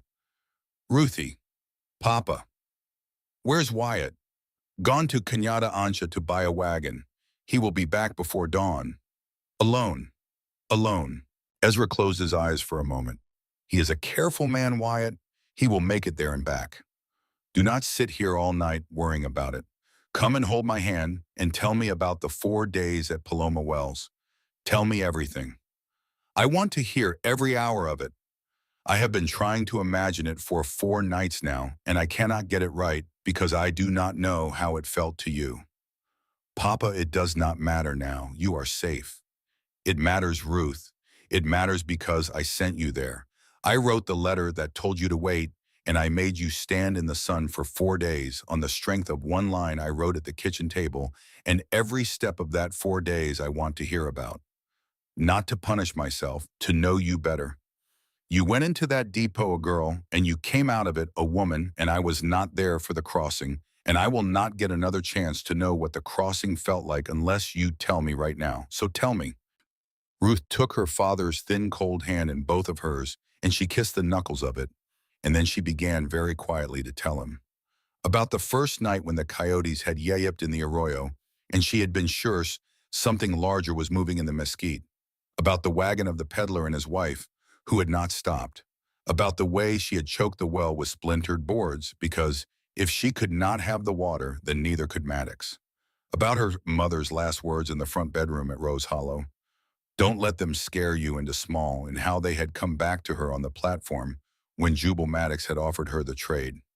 About the sound the rifle had made at the moment she had thought her life was about to end. About the face of the man who had come around the corner of the depot with a Henry rifle across his arm and a bullet hole in his coat sleeve, and had told her to step behind him if she would. She talked for an hour. Her father listened with his eyes closed and his hand in hers, and once very softly he cried. When she finished, he did not say anything for a long time. Then he opened his eyes and said, Ruthie, your mother would be so proud of you she could not stand it. Your mother would walk around Rose Hollow saying your name to the chickens. Ruth laughed. The laugh turned into a sob and then back into a laugh. She pressed her forehead against the back of her father's hand, and she stayed there. Papa. Yes, sweetheart. Wyatt. What about him? She stopped. She did not know what she had been going to say. She only knew that the shape of it was something she had not felt before, and that it was not something she was ready to put words around, and that her father, who had known her since the day she was born, had been watching for 3 days with eyes that missed nothing, even through a fever. Ezra Callahan's mouth moved in the ghost of a smile. Ruthie, do not say anything about Wyatt tonight. Not to me and not to yourself. You have been through a great deal and he has been through a great deal. And the two of you have been pressed together hard for 3 days in a way that makes things feel a certain way because of the pressure and not always because of the things themselves. Wait until the pressure is off. Wait until you are both in Denver and the ledger is filed and you have slept in a real bed for a week. Then look at him across at a breakfast table in a quiet hotel in daylight and ask yourself what you see. Not before, promise me. I promise, Papa. Good. Now help me drink some of that tea. The old woman will beat me with a broom if I have not finished the cup by the time she comes back. Ruth laughed again, and she helped him with the tea. It was perhaps 2 hours after full dark when Juanita came running into the back room from the front of the house with her eyes wide and her breath short, and she said in the careful English she had been using all day because she did not want Ruth to feel excluded. Senorita, riders, 4, coming from the South Road. They are still half a mile away, but they are coming straight for the village. Ruth went cold all the way down to her fingers. Maddox, we do not know, but my grandmother says to take you to the cellar now, and she says to take your father's saddlebag and the book inside, and she says to be quick. Ruth did not hesitate. She reached under her father's bed, found the canvas satchel, lifted the brass-bound ledger out of it, and tucked it under her arm. Papa, I have to go down to the cellar. Doña Inez will stay with you. If they come into the house, you do not know me. You do not know Wyatt. You are a drifter who fell off a wagon 3 days ago, and she took you in out of Christian charity, nothing more. Do you understand? I understand, Ruthie. Go. I love you, Papa. I love you, sweetheart. Go now. She kissed his forehead. It was cooler than it had been in 3 days, she noticed, with a sharp flare of love and fear, and she followed Juanita out of the back room and down a narrow hall to a second smaller room where a braided rag rug lay over the packed earth floor. Juanita pulled the rug aside. Under it was a square wooden trap door with an iron ring. Down the ladder, senorita. Quickly. 7 rungs. There is a small lamp at the bottom, but do not light it unless you have to. There is a jug of water and a blanket. Do not come up until you hear my grandmother or Senor Rourke call you by the 3 words he told you. If you hear anyone else, anyone at all, you do not breathe, you do not move. Do you understand? I understand. Ruth climbed down the ladder. The cellar was small, no bigger than a horse stall, and it smelled of packed earth and dried herbs and old wood smoke. She set the ledger on the floor beside her, and she sat down against the earthen wall with her knees drawn up and her father's horn-handled knife unsheathed across her lap, and she heard the trap door settle back into place above her head, and she heard the whisper of the rag rug being pulled into position over it, and then she heard nothing at all except the slow, measured thud of her own heart. Minutes passed. Ruth counted them by her breaths. She was on the 240th breath when she heard the first hoofbeats, faint through 2 feet of adobe and packed earth, arriving in the yard of the house. A door opened upstairs, muffled voices, a man speaking Spanish, then another voice answering in English. Then the English voice a little louder, a little closer, coming through the floor of the room above her head, now as though the speaker had walked down the hall and stopped at the door of the small room where the rag rug lay. Old woman, the voice said, I am looking for a girl, 19 years old, dark hair, gray eyes. She would have come in this morning with a tall man carrying a Henry rifle and an old wounded man on a travois. Do not tell me you have not seen them, because I have tracked them to this village, and I have found the marks of the travois poles at your doorstep." Ruth's hand closed very slowly around the handle of the horn knife. The voice above her head was the voice of Brick Vaughn. The voice of Brick Vaughn came down through the floorboards of the back room as though it were being poured into the cellar through a funnel, and Ruth Callahan pressed her spine against the cold earthen wall and did not move and did not breathe more deeply than the movement of a sleeping cat. And she listened. Doña Inez answered him in the clear, unhurried Spanish of a woman who had spent her whole life talking to men who thought they could frighten her. Ruth could not follow every word, but she caught the rhythm of it, the patient cadence of a woman explaining something obvious to a child, and she caught enough individual words to understand the shape of what the old curandera was saying. "No, señor. Un hombre solo. Viejo. Borracho. De la carretera de Tucson. No había ninguna muchacha. No había ningún rifle. A single wounded old man. A drunk. Off the Tucson road. No girl. No rifle." Brick Vaughn's voice did not rise. That was the worst part. Ruth had expected him to shout, expected the bully in him to come out the moment Doña Inez contradicted him, and instead his voice only grew quieter, softer, more patient, the way a hunter grew quiet when the quarry was close, and the last thing he wanted to do was spook it. "Old woman," he said, "I am going to walk through this house. I am going to open every door, and I am going to look in every room, and I am going to lift the lid of every chest, and if I find one dark hair on a pillow that does not belong to a woman of your people, I am going to burn this village to the ground, and I am going to start with the chapel. Do you understand me?" Doña Inez said in English this time, "You have permission to look, señor. I am not afraid of a man who threatens to burn a chapel to frighten an old midwife. My God is older than your fires." A chair scraped, then bootsteps in the hallway, heavy, deliberate, the steps of a big man who wanted to be heard. Ruth heard him pass the door of the small room with the rag rug, heard him pause, heard him open the door, heard him walk in. The floorboards above her head creaked under his weight. She could track the exact position of his boots by the way the dust sifted down through the gaps between the planks into the cellar air. He was standing, she realized slowly, directly over the center of the trapdoor. She could see the outline of his heels in the faint line of lamplight that bled through the crack where the trapdoor met its frame, and his right boot was set down on the woven edge of the rag rug itself, and the rag rug had shifted perhaps a quarter of an inch when he had stepped on it, and now one corner of the trapdoor, one corner the length of her thumbnail, was no longer quite covered. She did not move. She did not breathe. Her hand on the horn knife had gone so still we could feel her own pulse in the curve between her thumb and forefinger. "Don't look down," she thought. "Don't look down at your boot. Look at the wall. Look at the ceiling. Look at anything in this room except the floor you are standing on." Above her, Brick Vaughn turned slowly in place. She heard the leather of his gun belt creak. She heard him draw a long breath through his nose, as though he were smelling the air for something, and she thought of all the stories her father had told her about men who had spent years as scouts for the cavalry and had learned to track with their noses as well as their eyes, and she thought of the smell of her own sweat and fear that must be coming up through the crack under his heel, and she prayed not to God because she had never been sure about God, but to her mother, whom she had been sure about, that her mother, wherever she was, would put one finger on the back of Brick Vaughn's neck and turn his head the other way. Then distantly from the front of the house, she heard Juanita scream. It was a perfect scream. Ruth understood it instantly for what it was. It was not the scream of a woman being attacked. It was the scream of a woman who had just dropped a clay pot on her foot.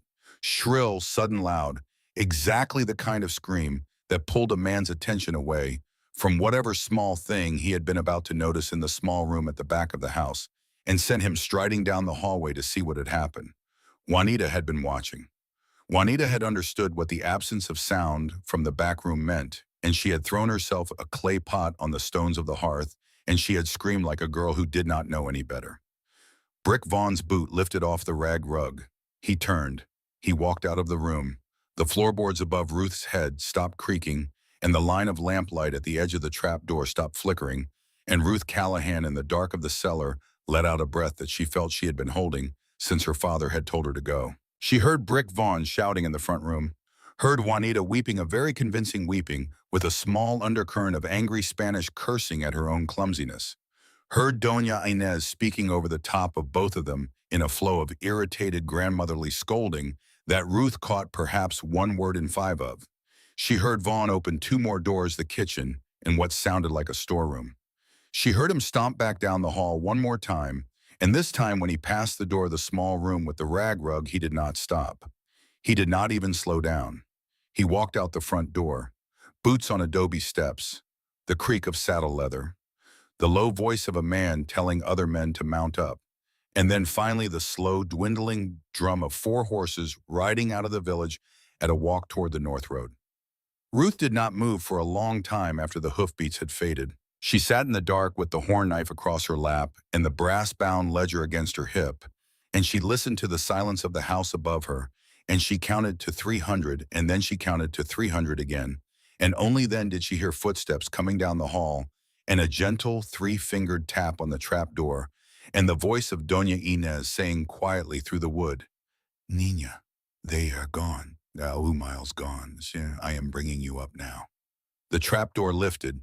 The lamplight of the hallway poured down onto Ruth's upturned face, and she found that her eyes were wet, and that her hands were shaking for the first time since Paloma Wells, and that she did not care about either.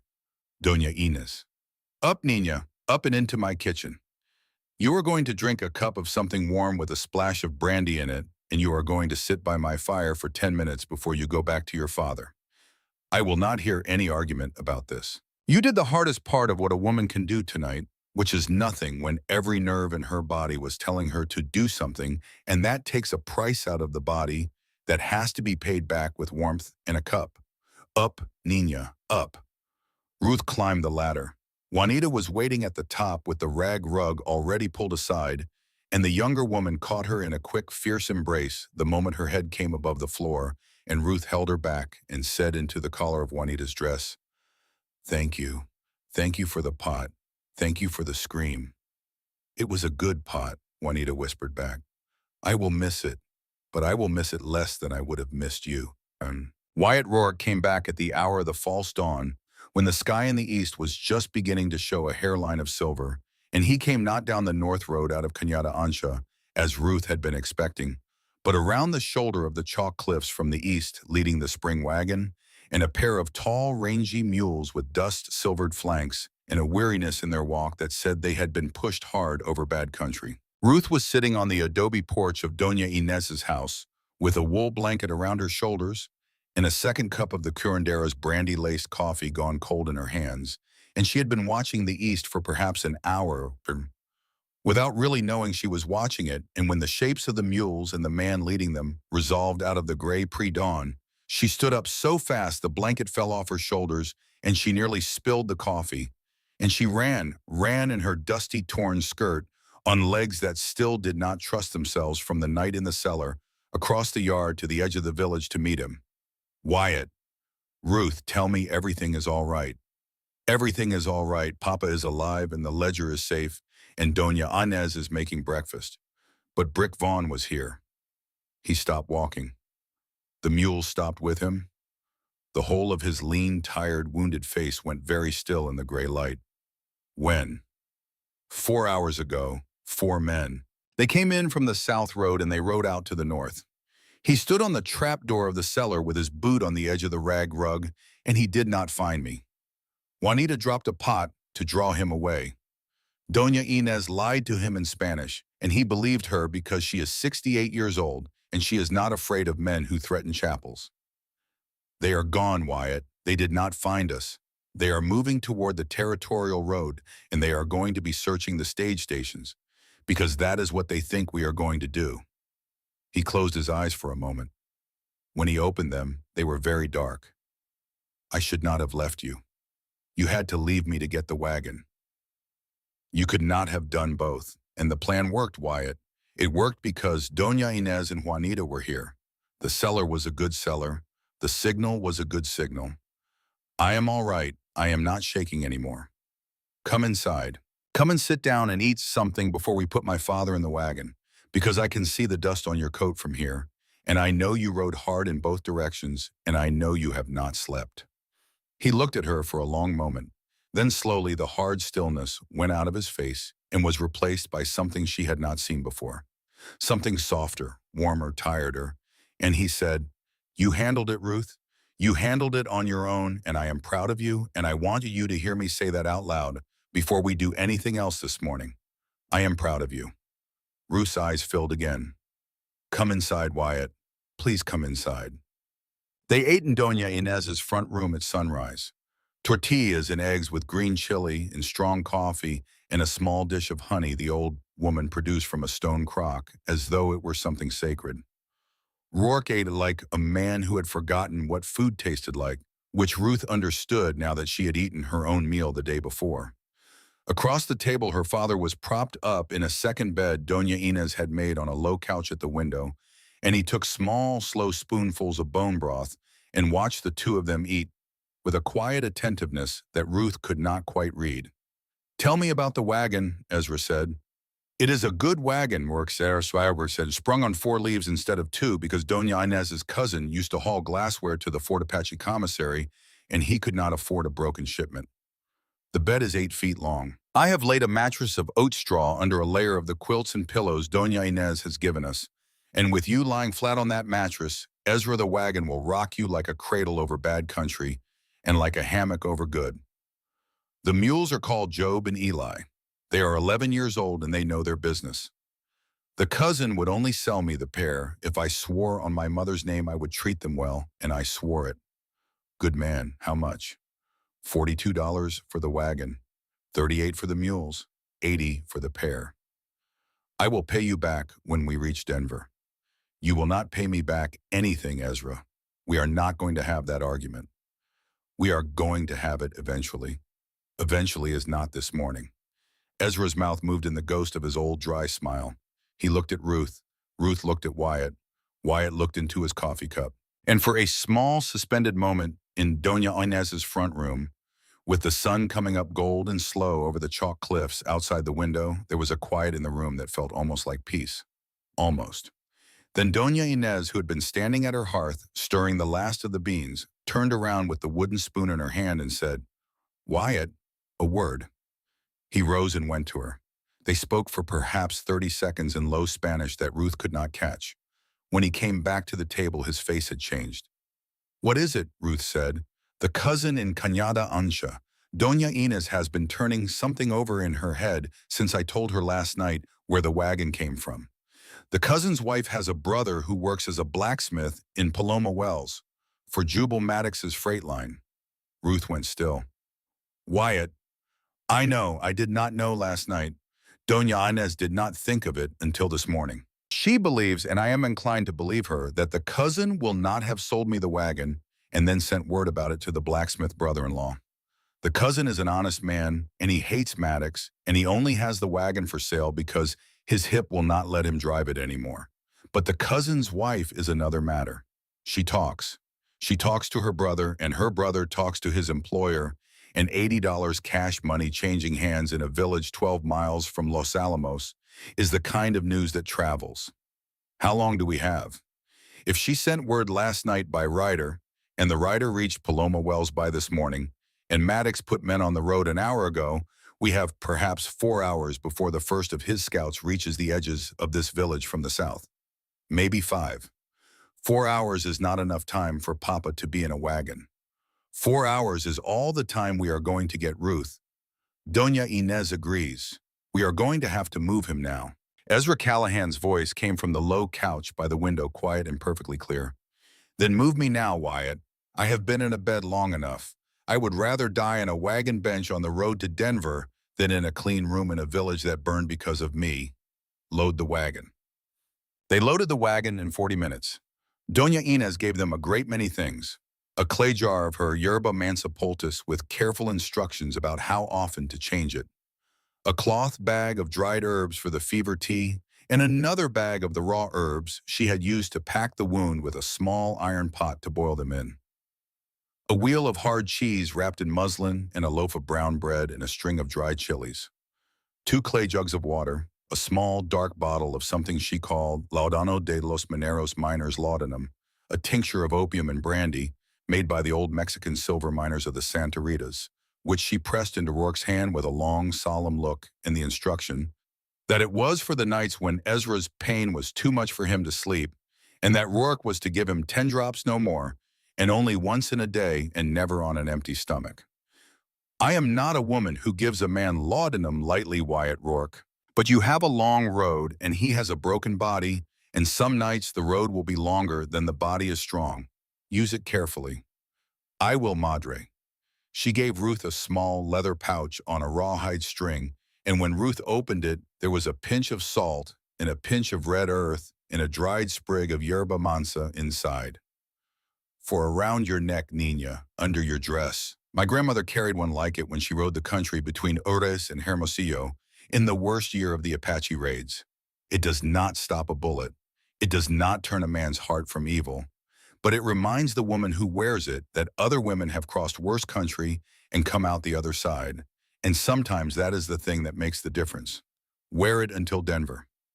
Ruth put it around her neck. Then Doña Inez did something Ruth had not expected. The old curandera took Ruth's face in her two brown hands, and she held it, and she looked into her eyes for a long moment, and then she kissed her once on the forehead, very gently, the way a grandmother kisses a grandchild she does not expect to see again. And she said in English, "You will be all right, Ruth Callahan. I have seen it. Go now." "How have you seen it?" "I am a curandera. I see what I see.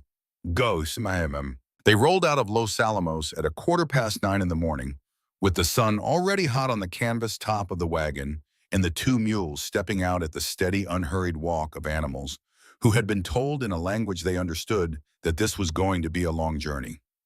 Ruth drove. Rourke had proposed at first to drive the wagon himself, but she had pointed out with the small, sharp logic she had learned from her father that he had not slept for 2 days and had a bullet hole through his arm and was the only one of the three of them who could shoot, and that a man who needed to shoot was a man who ought not to be holding a pair of mule reins at the same time. He had accepted the argument with a small, tired nod, and he had climbed onto the seat beside her, with the Henry rifle laid across his lap and the roan hitched behind the tailgate and the buckskin mare hitched beside it, and Ezra lay in the oat straw bed of the wagon under the quilts, with his broken legs splinted straight and his eyes closed and his hand resting on the brass-bound ledger beside him like a man holding on to the hand of an old friend. They did not take the north road out of the village. Rourke had decided against it for the same reason a man who had just been hunted did not walk back across his own footprints. Instead, they went east along the rutted cart track that ran between Los Alamos and a smaller settlement called Pietra Seca, and at the fork 2 miles beyond the village, they turned north onto a game trail so faint that Ruth would not have seen it at all if Rourke had not pointed it out. The trail climbed up into the foothills of the Dos Cabezas Range and wound through a country of broken red rock and scrub cedar and dry washes so narrow the wagon wheels barely fit between the walls. "This is not going to be comfortable for your father," Rourke said quietly, "but it is the road Maddox will not think to watch. The comfortable roads are the ones he is watching. Papa can take it. Yes, I believe he can." They drove all morning. The mules were as good as Rourke had said. They picked their way through the wash country with the patient, attentive footing of animals who had spent a decade hauling freight over broken ground, and the spring wagon rocked and creaked but did not lurch. And when Ruth glanced back every few minutes to check on her father, she found him alert, pale but holding himself together the way he had always held himself together, jaw set, eyes steady, one hand around the brass ledger. At noon, they stopped in the shade of a red sandstone shelf and watered the mules from one of Doña Inez's clay jugs and ate a little cheese and bread. Rourke climbed a low ridge with the Henry and lay on his belly at the top of it for perhaps 15 minutes, watching the country behind them, and when he came back down, his face was grim but not alarmed. "Dust plume," he said, "about 4 miles back. Could be Maddox's men, could be anybody. They are moving slower than we are because they do not know the game trail, and they are probably casting for sign. I do not want to rush Ezra across this country, but I think we need to push another 3 hours before we stop for the night." "Push, then." They pushed. The 3 hours of the afternoon were the worst 3 hours Ruth had ever driven any vehicle anywhere. The game trail climbed a long shoulder of rhyolite and then dropped down into a dry creek bed that ran for half a mile between banks so narrow that the hubs of the wagons scraped bark off the cedars on both sides, and then it climbed again and wound along the edge of a shelf above a 30-foot drop, where one wrong placement of a mule's hoof would have put the whole wagon into the wash below. Ruth's hands on the reins were slick with sweat, and her shoulders ached from the constant small corrections, and her father behind her in the bed of the wagon made small muffled sounds against the leather strap he had put back between his teeth, and Rourke sat beside her with the rifle across his knees and his eyes on every rim of every ridge, and he did not speak a single word for the entire 3 hours, except to murmur once very softly, "Steady, Ruth, you are doing it. Steady." At the end of the 3 hours, they came down off the shoulder of Rhyolite into a hidden bowl of grass surrounded on three sides by low hills and shaded on the fourth by a grove of old cottonwoods around a seep of clear water. Rourke took one look at it and said, "This is where we stop." Ruth unhitched the mules with shaking hands and hobbled them in the grass.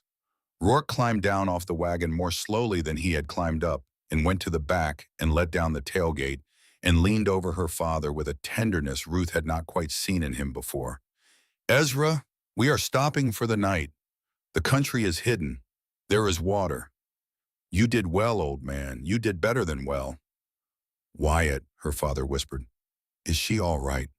She just drove that wagon across country I would not have driven a sure-footed mule across, and she did it without putting a wheel wrong once. Yes, she is all right." "Ruthie," Ruth came around to the back of the wagon and took her father's hand. His skin was cool, not cold, not fever, just cool, and his eyes were tired but clear. "I am here, Papa. 10 drops of the laudanum tonight, Wyatt. I do not want to lie here and keep her awake with the sound of my breathing. I want her to sleep. She has to drive again tomorrow." "Papa, I can—" "10 drops, Wyatt." Rourke looked at Ruth. Ruth looked at her father. Her father looked at her with the stubborn set of jaws she had known all her life, and she understood that this was one of the things she did not get to argue about, and she nodded once. 10 drops, Wyatt." They camped that night in the grass bowl, with a small, shielded fire that Rourke built in a pit lined with flat stones so that the flame would be invisible from any direction except directly above.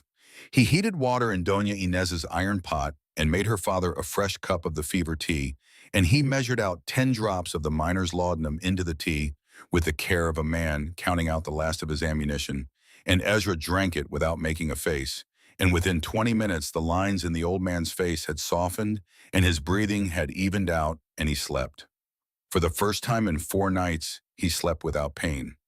Ruth sat beside him in the bed of the wagon with her hand on his wrist and felt the pulse there slow, steady, unlaudanum, confused, and she closed her eyes and let tears come down her face without making any sound about it. And after a little while, Wyatt Rourke came and sat on the tailgate near her feet, and he did not say anything for a long time either. Finally, he said, very quietly, "Ruth, yes, I have to tell you something about Brick Vaughn that I did not tell you this morning because I did not want to say it in front of your father at the breakfast table." She opened her eyes. "Tell me." "Brick Vaughn is not riding for a wage. He is riding for Maddox because he and Maddox are partners in the freight line, and the stamp mill, and the water scheme, 50-50. And Brick Vaughn has more to lose from the ledger reaching Denver than Maddox does, because Brick Vaughn started with nothing, and Maddox started with his father's money. Brick Vaughn is not going to stop at the territorial line. Brick Vaughn is not going to stop at Raytone Pass. Brick Vaughn is going to ride into Denver behind us if it takes him 6 weeks. And he is going to walk up the stairs of Samuel Chen's law office with a Sharps buffalo rifle over his shoulder. And if we do not put him in the ground somewhere between here and there, he is going to put him on us in the ground on the steps of the courthouse. How do you know all that? Because I asked Doña Inez about him while you were sitting on the porch with the kibbe this morning. Doña Inez has a cousin who works as a barmaid at the saloon in Paloma Wells. That cousin has been listening to Brick Vaughn talk for 2 years. She knows what he is. She knows what he thinks. And Doña Inez told me what her cousin has told her, and I am telling you now because I think you need to know what we are actually carrying in that ledger and what it is going to cost us to carry it the rest of the way." Ruth was silent for a long moment. Then she said, "Wyatt, what do you want me to do with that information?" "I want you to understand that somewhere between here and Denver, I am going to have to make a fight with Brick Vaughn. Not a running fight, a standing fight, because a running fight against Brick Vaughn ends with him catching us at a stage station or a ferry crossing where there are too many witnesses and too little cover, and we cannot risk that with your father in the wagon. I am going to have to pick the ground myself, and I am going to have to choose the hour, and I am going to have to settle it. You mean you are going to have to kill him? Yes. Lone. Probably. While I drive the wagon with my father in it past the place you chose. Yes. Wyatt Rourke. She turned on the mattress of quilts so that she was facing him directly, and in the low light of the dying fire her gray-green eyes were fierce. Let me tell you something. The night in the cellar at Doña Inez's house, when that man stood on the rag rug above my head with his boot on the corner of the trapdoor, I decided something. I decided that I am not a girl who hides in cellars anymore. I decided that if I'm going to live through this, if my father is going to live through this, if the ledger is going to reach Samuel Chen, then I am not going to do it by sitting in the bed of a wagon while the men around me fight and die for me. I am going to be part of the fight. I am going to help you pick the ground, and I am going to help you choose the hour. And when the shooting starts, I am going to have my father's revolver in my hand, and I am going to be shooting too. Do you hear me? I hear you, Ruth, but but. I am 19 years old and I have been doing hard chores since I was 6, and I can shoot a revolver with either hand at 10 yards, and I can load a rifle faster than most men, and my father taught me all of this because he wanted me to be able to stand on my own land without being afraid of anyone who came looking for it. You are not going to fight Brick Vaughn alone, Wyatt. You are going to fight him with me because I am the one he is coming for, and I am the one whose name is on the ledger. That is my right. Are we clear? He looked at her for a long time in the firelight. Whatever he had been about to argue died on his lips, and what came out instead finally was something else entirely. We are clear, Ruth Callahan. Good. You are the hardest woman I have ever ridden with. Is that a compliment? The highest one I know how to give. Ruth felt her face get warm. She looked away at the low flicker of the fire and she said, because she did not know what else to say. You should sleep, Wyatt. I will take the first watch. You have not slept in 2 days, and the laudanum has my father down, and the horses are hobbled, and I am not tired. You sleep. I will wake you in 3 hours, and you can take the second watch. We will go in turns until dawn. Ruth, it is my turn to sit on the porch and watch the east. He did not argue. He was too tired to argue. He spread his duster on the grass beside the fire and lay down with the Henry rifle at his right hand, and his hat tipped forward over his eyes, and within 4 minutes his breathing had gone deep and slow, and Ruth sat on the tailgate of the wagon with her father's 3-shot revolver in her lap, and the brass-bound ledger at her hip, and the small leather pouch from Doña Inez warm against her collarbone, and she watched the stars wheel slowly over the grass bowl in the hidden hills, and she thought about every hour that had brought her to this one. The girl who had stood on the platform at Paloma Wells with a cracked canteen and a folded letter was not gone. She was still inside the woman who sat on the tailgate of the wagon now. But the woman on the tailgate was larger than the girl had been, and harder at the edges, and something in the center of her, a quiet, still place she had not known was there, had settled the way a river settles after a flood into a thing she could stand on. Somewhere out in the dark to the south and west, Brick Vaughn and 4 men were camped in the broken country, and they were coming for her. She understood this calmly. And somewhere to the north beyond the Dos Cabezas and the Pelanchillos, and the high passes of the Rockies, the city of Denver waited with a lawyer named Samuel Chen and a territorial clerk. With a stamp and the ledger in her hand, would either reach that stamp or it would not. She was going to see to it that it did. Someone always comes, her father had told her, if you hold on long enough to see it. Ruth Callahan, on the tailgate of a spring wagon in a hidden grass bowl in the Arizona foothills, had held on. Someone had come. Now it was her turn, she realized, to be the someone who came for somebody else. For her father. For Wyatt Rourke. For every rancher in every town and every child in 3 counties, whose name she did not know and would never know, whose well would run cold and clean 100 years from now, because a 19-year-old girl had carried a brass-bound book across 700 miles of hostile country with a wounded drifter and a broken father, and had not stopped. She sat on the tailgate and she watched the stars, and her hand on the revolver was steady. The second day out of Los Alamos, they climbed. The game trail that Rourke had been steering them along turned upward in the hour after dawn and began a long, slow rise into the Dos Cabezas foothills, winding between slopes of juniper and pinyon pine that smelled sharp and clean in the morning air. The mules leaned into their collars and their big ears worked back and forth, and Ruth flicked the reins in the rhythm her father had taught her years ago, and the wagon creaked and rocked and climbed. Rourke rode the roan now. He had decided at first light that a man on a horse scouting half a mile ahead of the wagon was worth more to them than a man on the wagon bench with a rifle, and Ruth had not argued because she had understood immediately that he was right.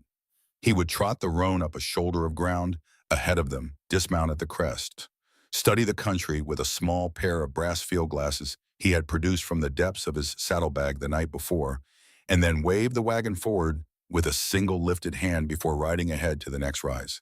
In this way, they moved through the foothills like a single, long, careful creature, with the wagon as its body and Rourke as its eyes. At the fourth rise of the morning, Rourke did not wave them forward. He remounted the roan and came back down the trail at a fast walk and reined in beside the wagon box and leaned down, and his face was set in the hard, quiet way Ruth had learned to read. "There is a line cabin about a mile ahead on the south flank of the next ridge," he said. "It is a cattle camp, probably for one of the outfits that runs the high meadows in the summer.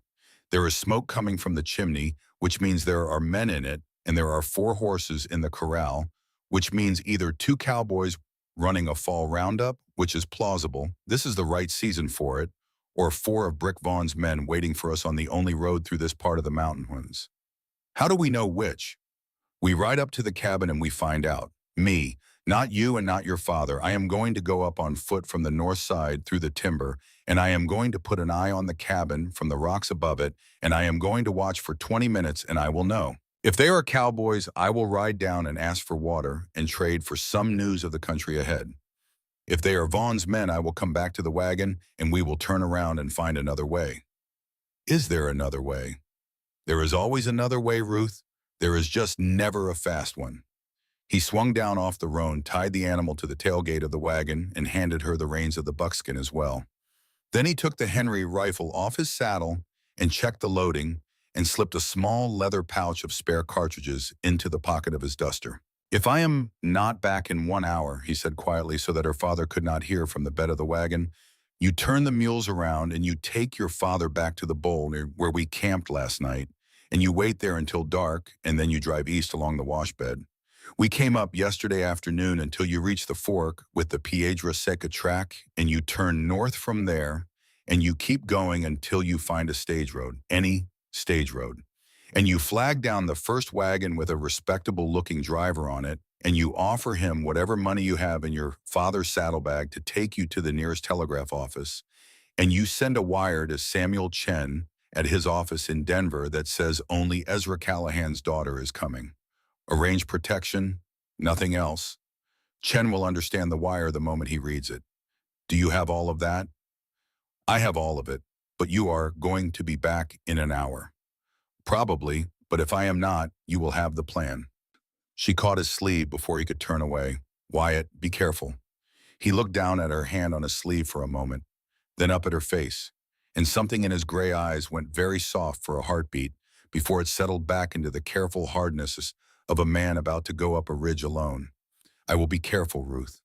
He went up the slope into the timber at a low crouch and was gone within a dozen paces, swallowed by the pinyons, as though the mountain had taken him into itself. Ruth sat on the wagon bench with the reins across her knees and watched the empty trail and counted her own breaths, and her father from the bed of the wagon behind her said quietly, "He will come back, Ruthie." "I know, Papa." "Not because of luck, because he is that kind of man. Some men come back because their luck is running. Others come back because they do not go up a ridge they do not understand. Wyatt is the second kind." "I know." "Keep your hand near the revolver while we wait. Not on it, near it. And keep your eyes on the south side of the trail behind us, not the north side of the trail ahead.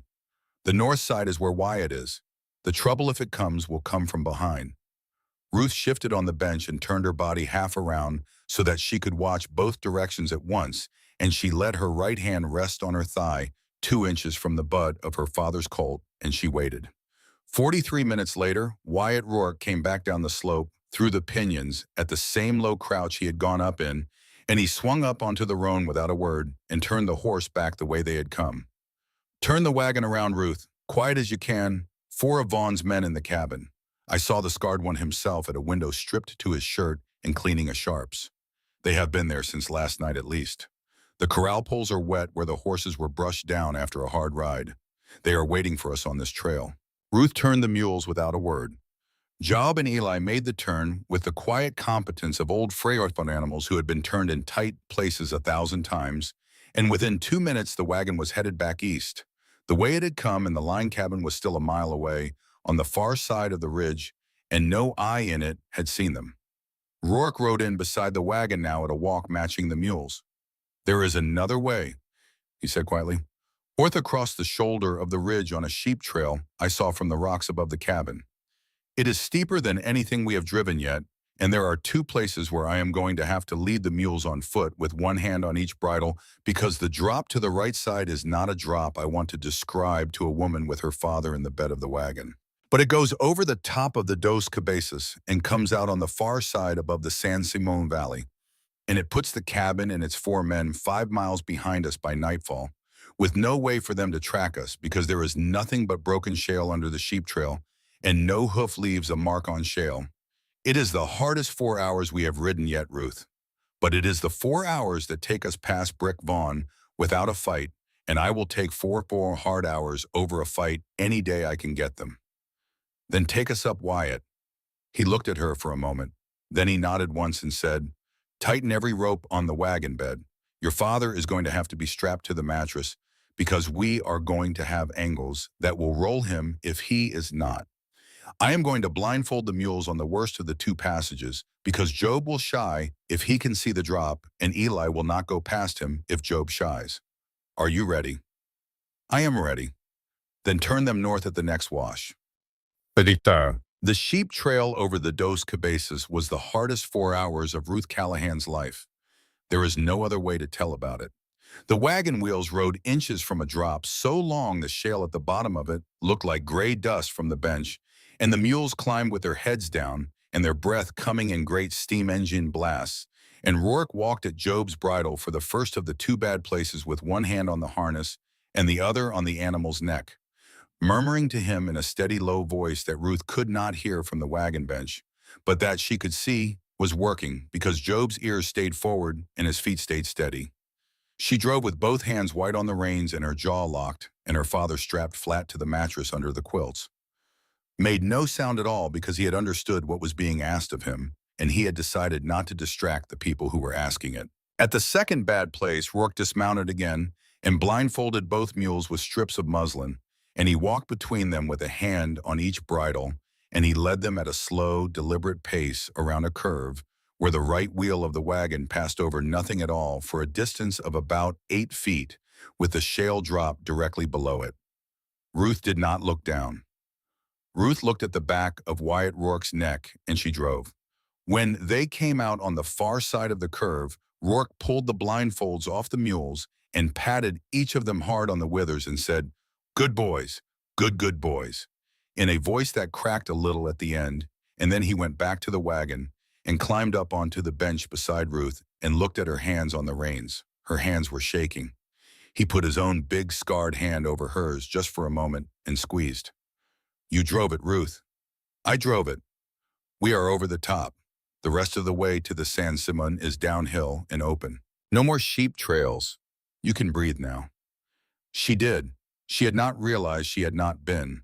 The breath came out of her in a long, trembling rush, and she bent forward a little over her knees and she pressed the heels of her hands into her eyes for 3 long heartbeats. And then she straightened and lifted the reins and clucked to the mules, and they moved on. They dropped down into the San Simon Valley in the last hour of daylight and made camp that night in a wash of the Pelanchoyo foothills, and Rourke went to the top of a low-rise with the brass field glasses and watched the back trail for a full hour in the fading light and came back down saying, "Nothing, no dust, no riders. We broke contact with the cabin completely. Brick Vaughan is still sitting into the cabin, waiting for us to come up the south trail, and he will sit there until tomorrow noon before he starts to suspect we went another way, and by then we will be 2 days north of him. We have bought ourselves 2 days of clean road, Ruth. That is the best gift this country has given us yet. Good. Your father. Sleeping. 10 drops again tonight. He says the wagon rocks hurt more today than yesterday, and the laudanum is the only thing that lets him go under. Tomorrow will be easier on him. The valley floor is flat. Wyatt. Yes. Come and sit by the fire. Eat something. You have not eaten all day. I have been watching. He came and sat. She handed him a tin plate of the beans and cheese and the last of Doña Inez's bread, and he ate slowly, and when he was finished, he set the plate down and looked at her across the low fire and said, "We are going to make Denver, Ruth." I know. I did not know this morning. I was not sure. I was thinking about Brick Vaughn in the cabin, and I was thinking about the fight I had told you I was going to have to make, and I was trying to figure out where to put you and your father while I made it, and I could not see any ground that was good enough. And then I went up the ridge and I saw the sheep trail on the north side, and I realized that the mountain itself was going to give us the fight without any bullets at all. And I came down and I drove us up it, and now here we are on the far side of it with clean road ahead of us, and for the first time since Paloma Wells, I believe we are going to make Denver. Wyatt, let me finish, because I need to say this one thing while I believe it, and while your father is asleep, and while it is only you and me by a fire in a place that no man is going to find tonight. All right. He looked at her for a long moment over the coals. When we get to Denver, and when the ledger is filed, and when Samuel Chen has stamped his seal on it and put it in his iron safe, I am going to ride away, Ruth. Not because I want to, because the kind of man I have been for the last 10 years is not the kind of man who sits down at a breakfast table in a quiet hotel in daylight with a woman like you. Your father told you something 3 nights ago in Doña Inez's back room that I was not meant to hear, but I heard it because I was standing in the doorway. He told you not to say anything about me until you had looked at me across a breakfast table in a quiet hotel in daylight. He was right to tell you that. He was right, because I am not the man you will see across that breakfast table. I am the man who rides up ridges alone and burns wounds shut with hot knives and puts bullets through men at a quarter mile in bad light. I am not a hotel breakfast man, Ruth. I have never been one, and I do not know how to become one, and it would be an unkindness to both of us for me to pretend otherwise. Ruth was quiet for a long moment. The fire crackled between them.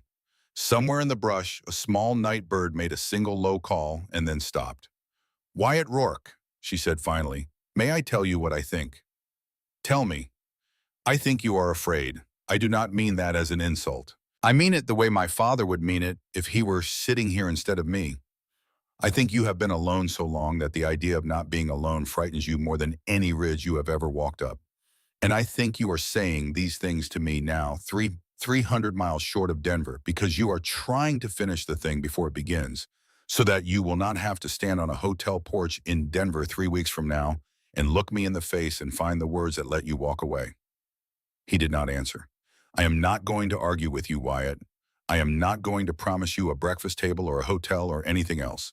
My father told me to wait until Denver before I said any word about you, and I am going to wait until Denver, because my father is a wise man, and he has never been wrong about a thing like this in my life. What I am going to tell you tonight by this fire is only 2 things. Will you hear them?" "I will hear them." "The first thing is that, whatever kind of man you think you are, I have watched you for 5 days now, and I have seen you make choices that I would call the choices of a good man every time. You have made those choices when you thought nobody was watching, and you have made them when you were tired and hurt and hungry, and you have made them when the easy thing would have been to walk away. That is not the drifter you keep describing to me, Wyatt. That is somebody else, and the man you are describing to me, the hot knife man who rides up ridges alone, that is just a coat you have been wearing for 10 years to keep warm in cold country. You can take the coat off when you are in a warmer place. Other men have. I have seen it in the men my father used to bring home from the cattle drives. And the second thing is that when you ride away in Denver, if you decide to ride away, I am not going to stop you. I am not going to beg you, and I am not going to weep, and I am not going to stand on any hotel porch with my hand held out. I was raised by Ezra Callahan, and I have too much pride for any of those things. But I am going to tell you one time the morning you go, thank you, Wyatt, for every mile and every ridge and every hot knife and every drop of laudanum, and my father and I will remember you the rest of our lives. And then I am going to go inside, and I am going to sit down at the breakfast table you are afraid of, and I am going to eat my breakfast, alone if I have to, and the table will still be a good table. That is what I am telling you," Wyatt roared. "That is what my mother's daughter is telling you by a fire in the Pelinchilos." He looked at her for a very long time across the coals. The firelight moved on the scar at the corner of his eye and on the hollow of his cheek where a whole lot of hard years had worn their groove, and his gray eyes were wet, and Ruth saw the wetness and did not look away, and he did not look away either. Finally, he said very softly, "Ruth Callahan, if I do not right away in Denver, if I find when the hour comes that I cannot do it, will you let me sit down at that table anyway?" "Yes, Wyatt, I will let you sit down at the table anyway." "Then that is the answer I am going to carry across the next 300 miles. That is the answer I wanted you to carry." He reached across the fire and she reached across it too, and their hands met above the coals and stayed there for a moment, rough palm to rough palm, and then they let go, and he said, "Sleep, Ruth. First watch is mine tonight. I owe you a watch from last night, and I am going to take it. Sleep." She slept. The rest of the ride to Denver took 11 days. They crossed the Pelinchilos in 2, the Animas Valley in 1, and the long dry haul across the boot heel of New Mexico in 3. They forded the Rio Grande at a shallow place Rourke knew from some older time in his life he did not talk about. They climbed up into the high country of the Sangre de Cristo Range by the old Trappers Road, and they came down out of it past the hot springs at Las Vegas, and the mules pulled, and Job and Eli never quit. And Ezra Callahan, by the 7th day, was sitting up against the quilts in the wagon bed for short stretches of the afternoon and eating solid food again and cursing in a low-pleased way at the stiffness in his leg.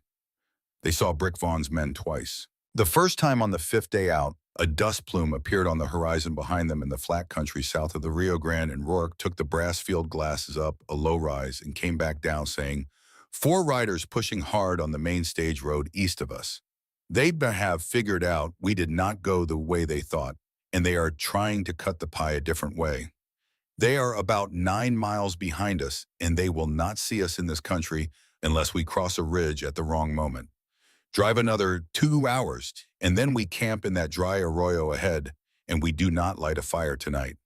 They drove. They camped. They did not light a fire. The dust plume disappeared into the north in the twilight and did not reappear. And in the morning when Rourke climbed a second rise to look for it, there was nothing to see, and he came back down and said, "They have gone past us.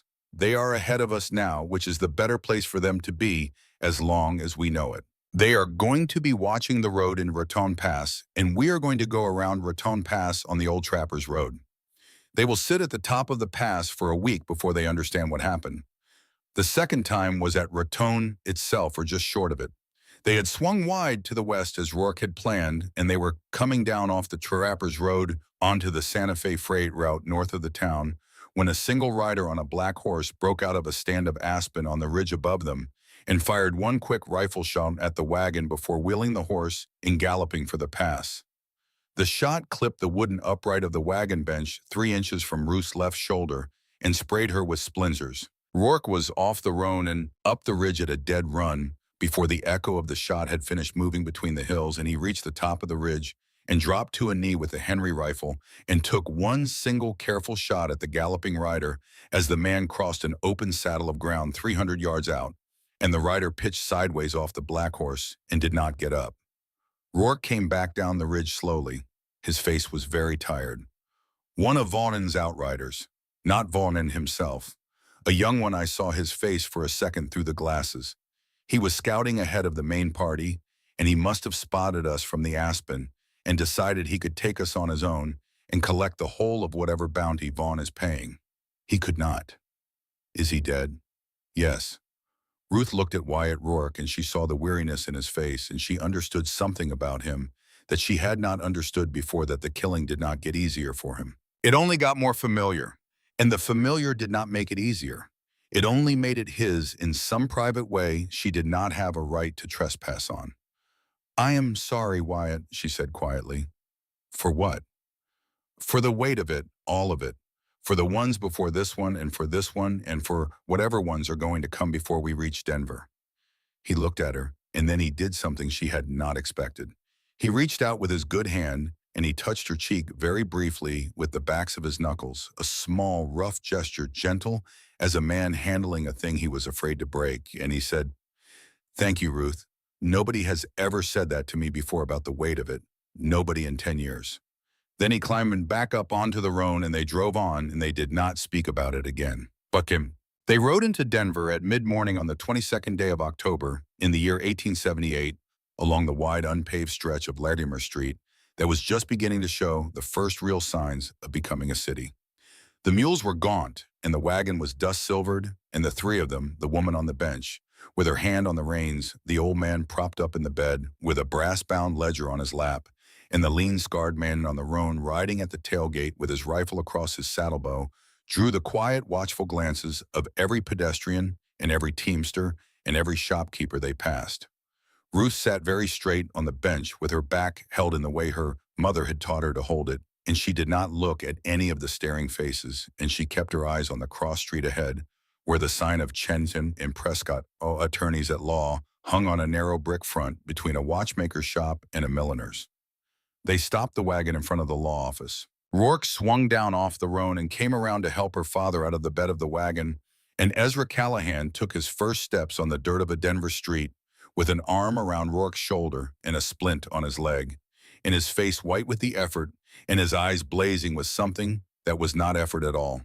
They climbed the 3 wooden steps of the law office slowly together, and Ruth followed with the brass-bound ledger pressed against her heart. Samuel Chen looked up from his desk as the 3 of them came through the door. He was a small, compact man in his 40s with iron-gray hair cut very short and round spectacles, and a face that could have belonged to a professor or a surgeon or a particularly careful gambler. He took one look at Ezra Callahan leaning on Rourke's shoulder, and he rose so fast his chair fell over backwards behind him, and he said in a voice that was not a lawyer's voice, but the voice of a man greeting a friend he had been afraid was dead, "Ezra, dear God, Ezra, you made it."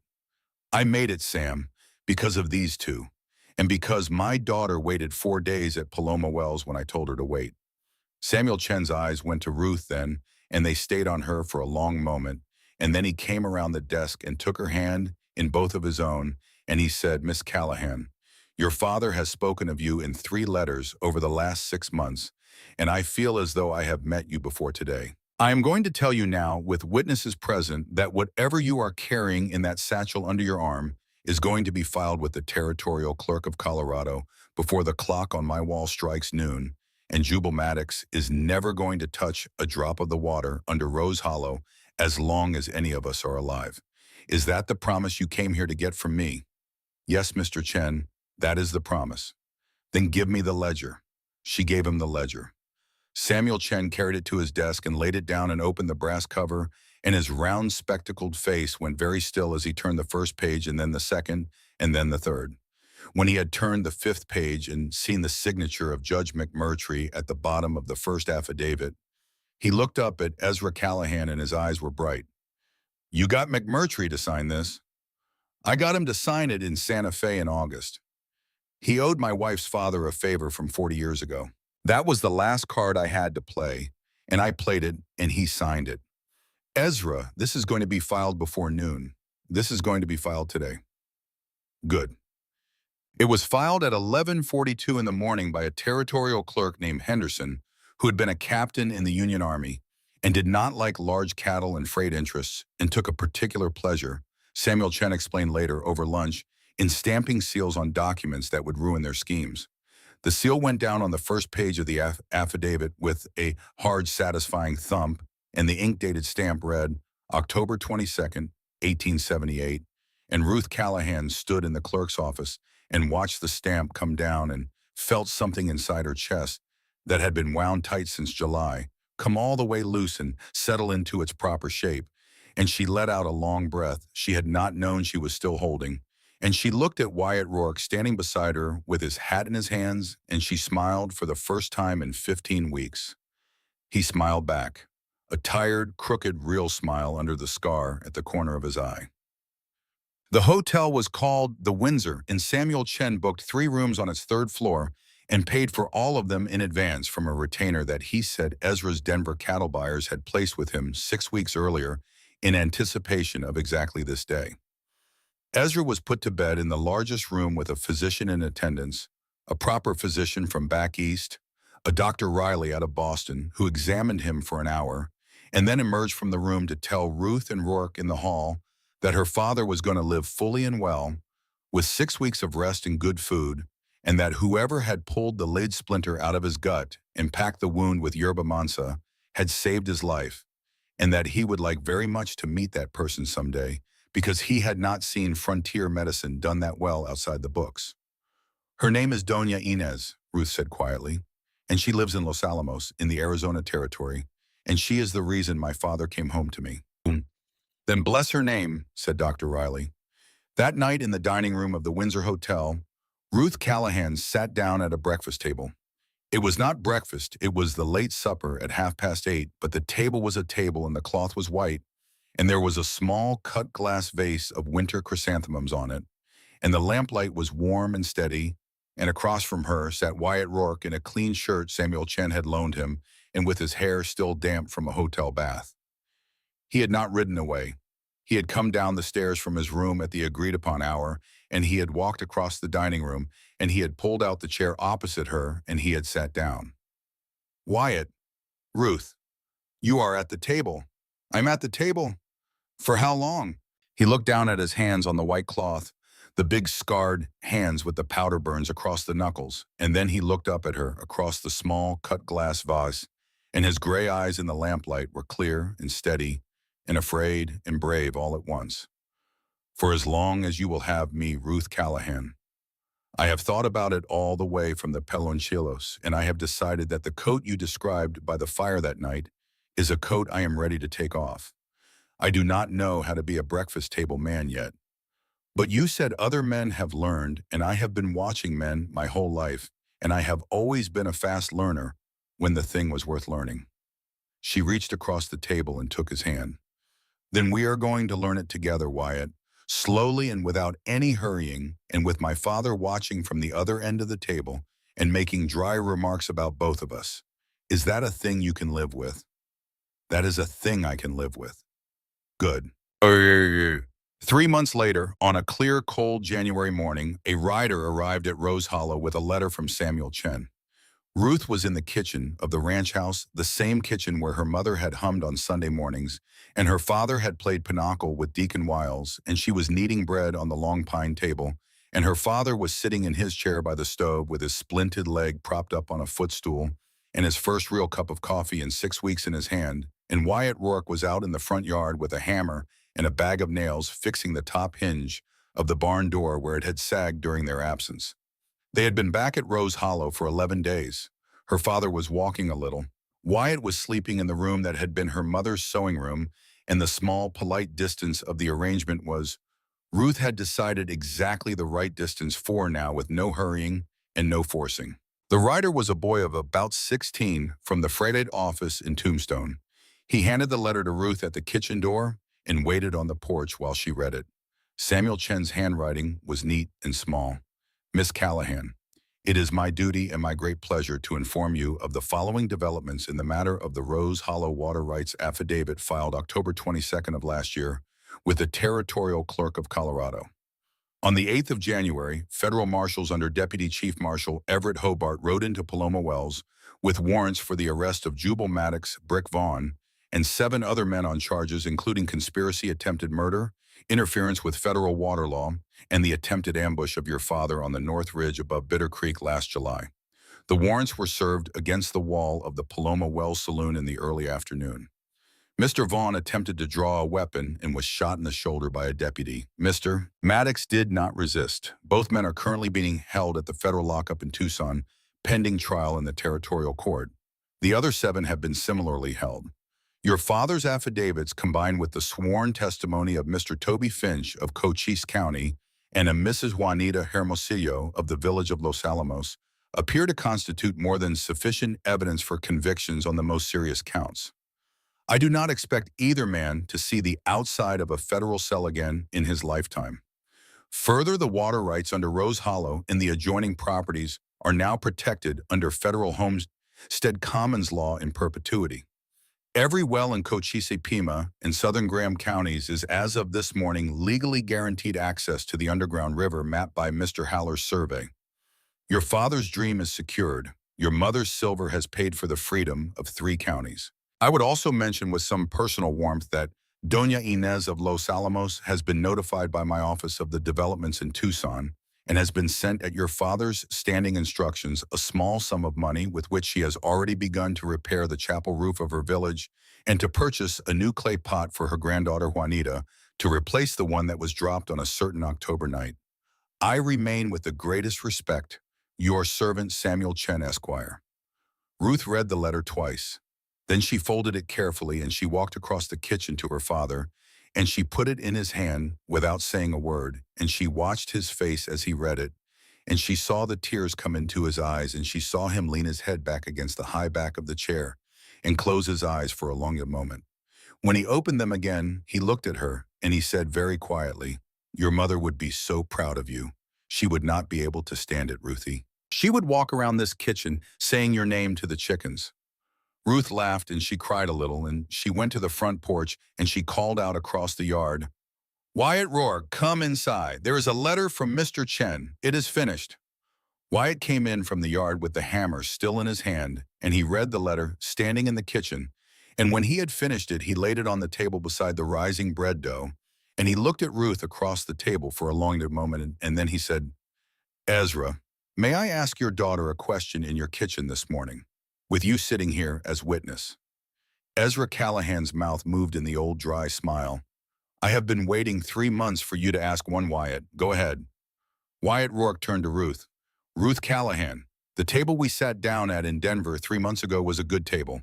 I have been sitting at it every day since, and I have not yet found anything at it I do not want. I am asking you now in front of your father in the kitchen of the house you grew up in if you would marry me. I do not have a ranch or a fortune or a good name in any town between here and the Rio Grande, but I have 2 good hands and a strong back, and I know how to work cattle, and I know how to fix a barn door hinge, and I know how to sit at a breakfast table because you taught me how. And I will spend every day of the rest of my life proving to you and to your father that the man you thought I was by the fire in the Pelonchilos was the man I really was under the coat. That is what I am offering, Ruth. That is the whole of it." Ruth looked at him for a long moment across the table with flour on her hands and her mother's apron tied around her waist. Then she walked around the table to him, and she put her floury hand against his scarred cheek, and she looked up into his gray eyes, and she said, "Yes, Wyatt Rourke. That is the whole of it, and that is enough, yes." From the chair by the stove, Ezra Callahan said, "Well, I expect I will need a second cup of coffee after that, and somebody is going to have to explain to the chickens." And the 3 of them laughed together in the warm kitchen at Rose Hollow, while outside the January sun climbed higher over the 7,000 acres of Callahan land, and the underground river ran clean and secret beneath the earth. And somewhere to the south in a federal cell in Tucson, Jubal Maddox stared at a stone wall, and somewhere to the east in a village in the Arizona foothills, an old curandera named Doña Inez smiled over her loom for no reason she could have explained to anyone. And the wind moved across the desert the way it had always moved, in the world a small piece of it, but a real piece had been set right. Ruth Callahan, who had stood on a depot platform at Paloma Wells Crossing with a cracked canteen and a folded letter, and had refused to break, went back to her bread dough with floury hands and a tear on her cheek and a ring she did not yet wear, on a finger she was already imagining. And she kneaded the dough, and she thought about her mother and her father, and the man at her shoulder, and the long road from the desert to the kitchen, and she understood finally and completely what her father had told her 8 years before in the cemetery behind the little church at Rose Hollow. Someone always comes. You just have to hold on long enough to see it. She had held on. Someone had come. And the rest of her life was going to be about being the one who came for somebody else whenever somebody else was standing on their own depot platform in the dust with their own cracked canteen waiting for a promise to be kept. That was the whole of it. That was enough.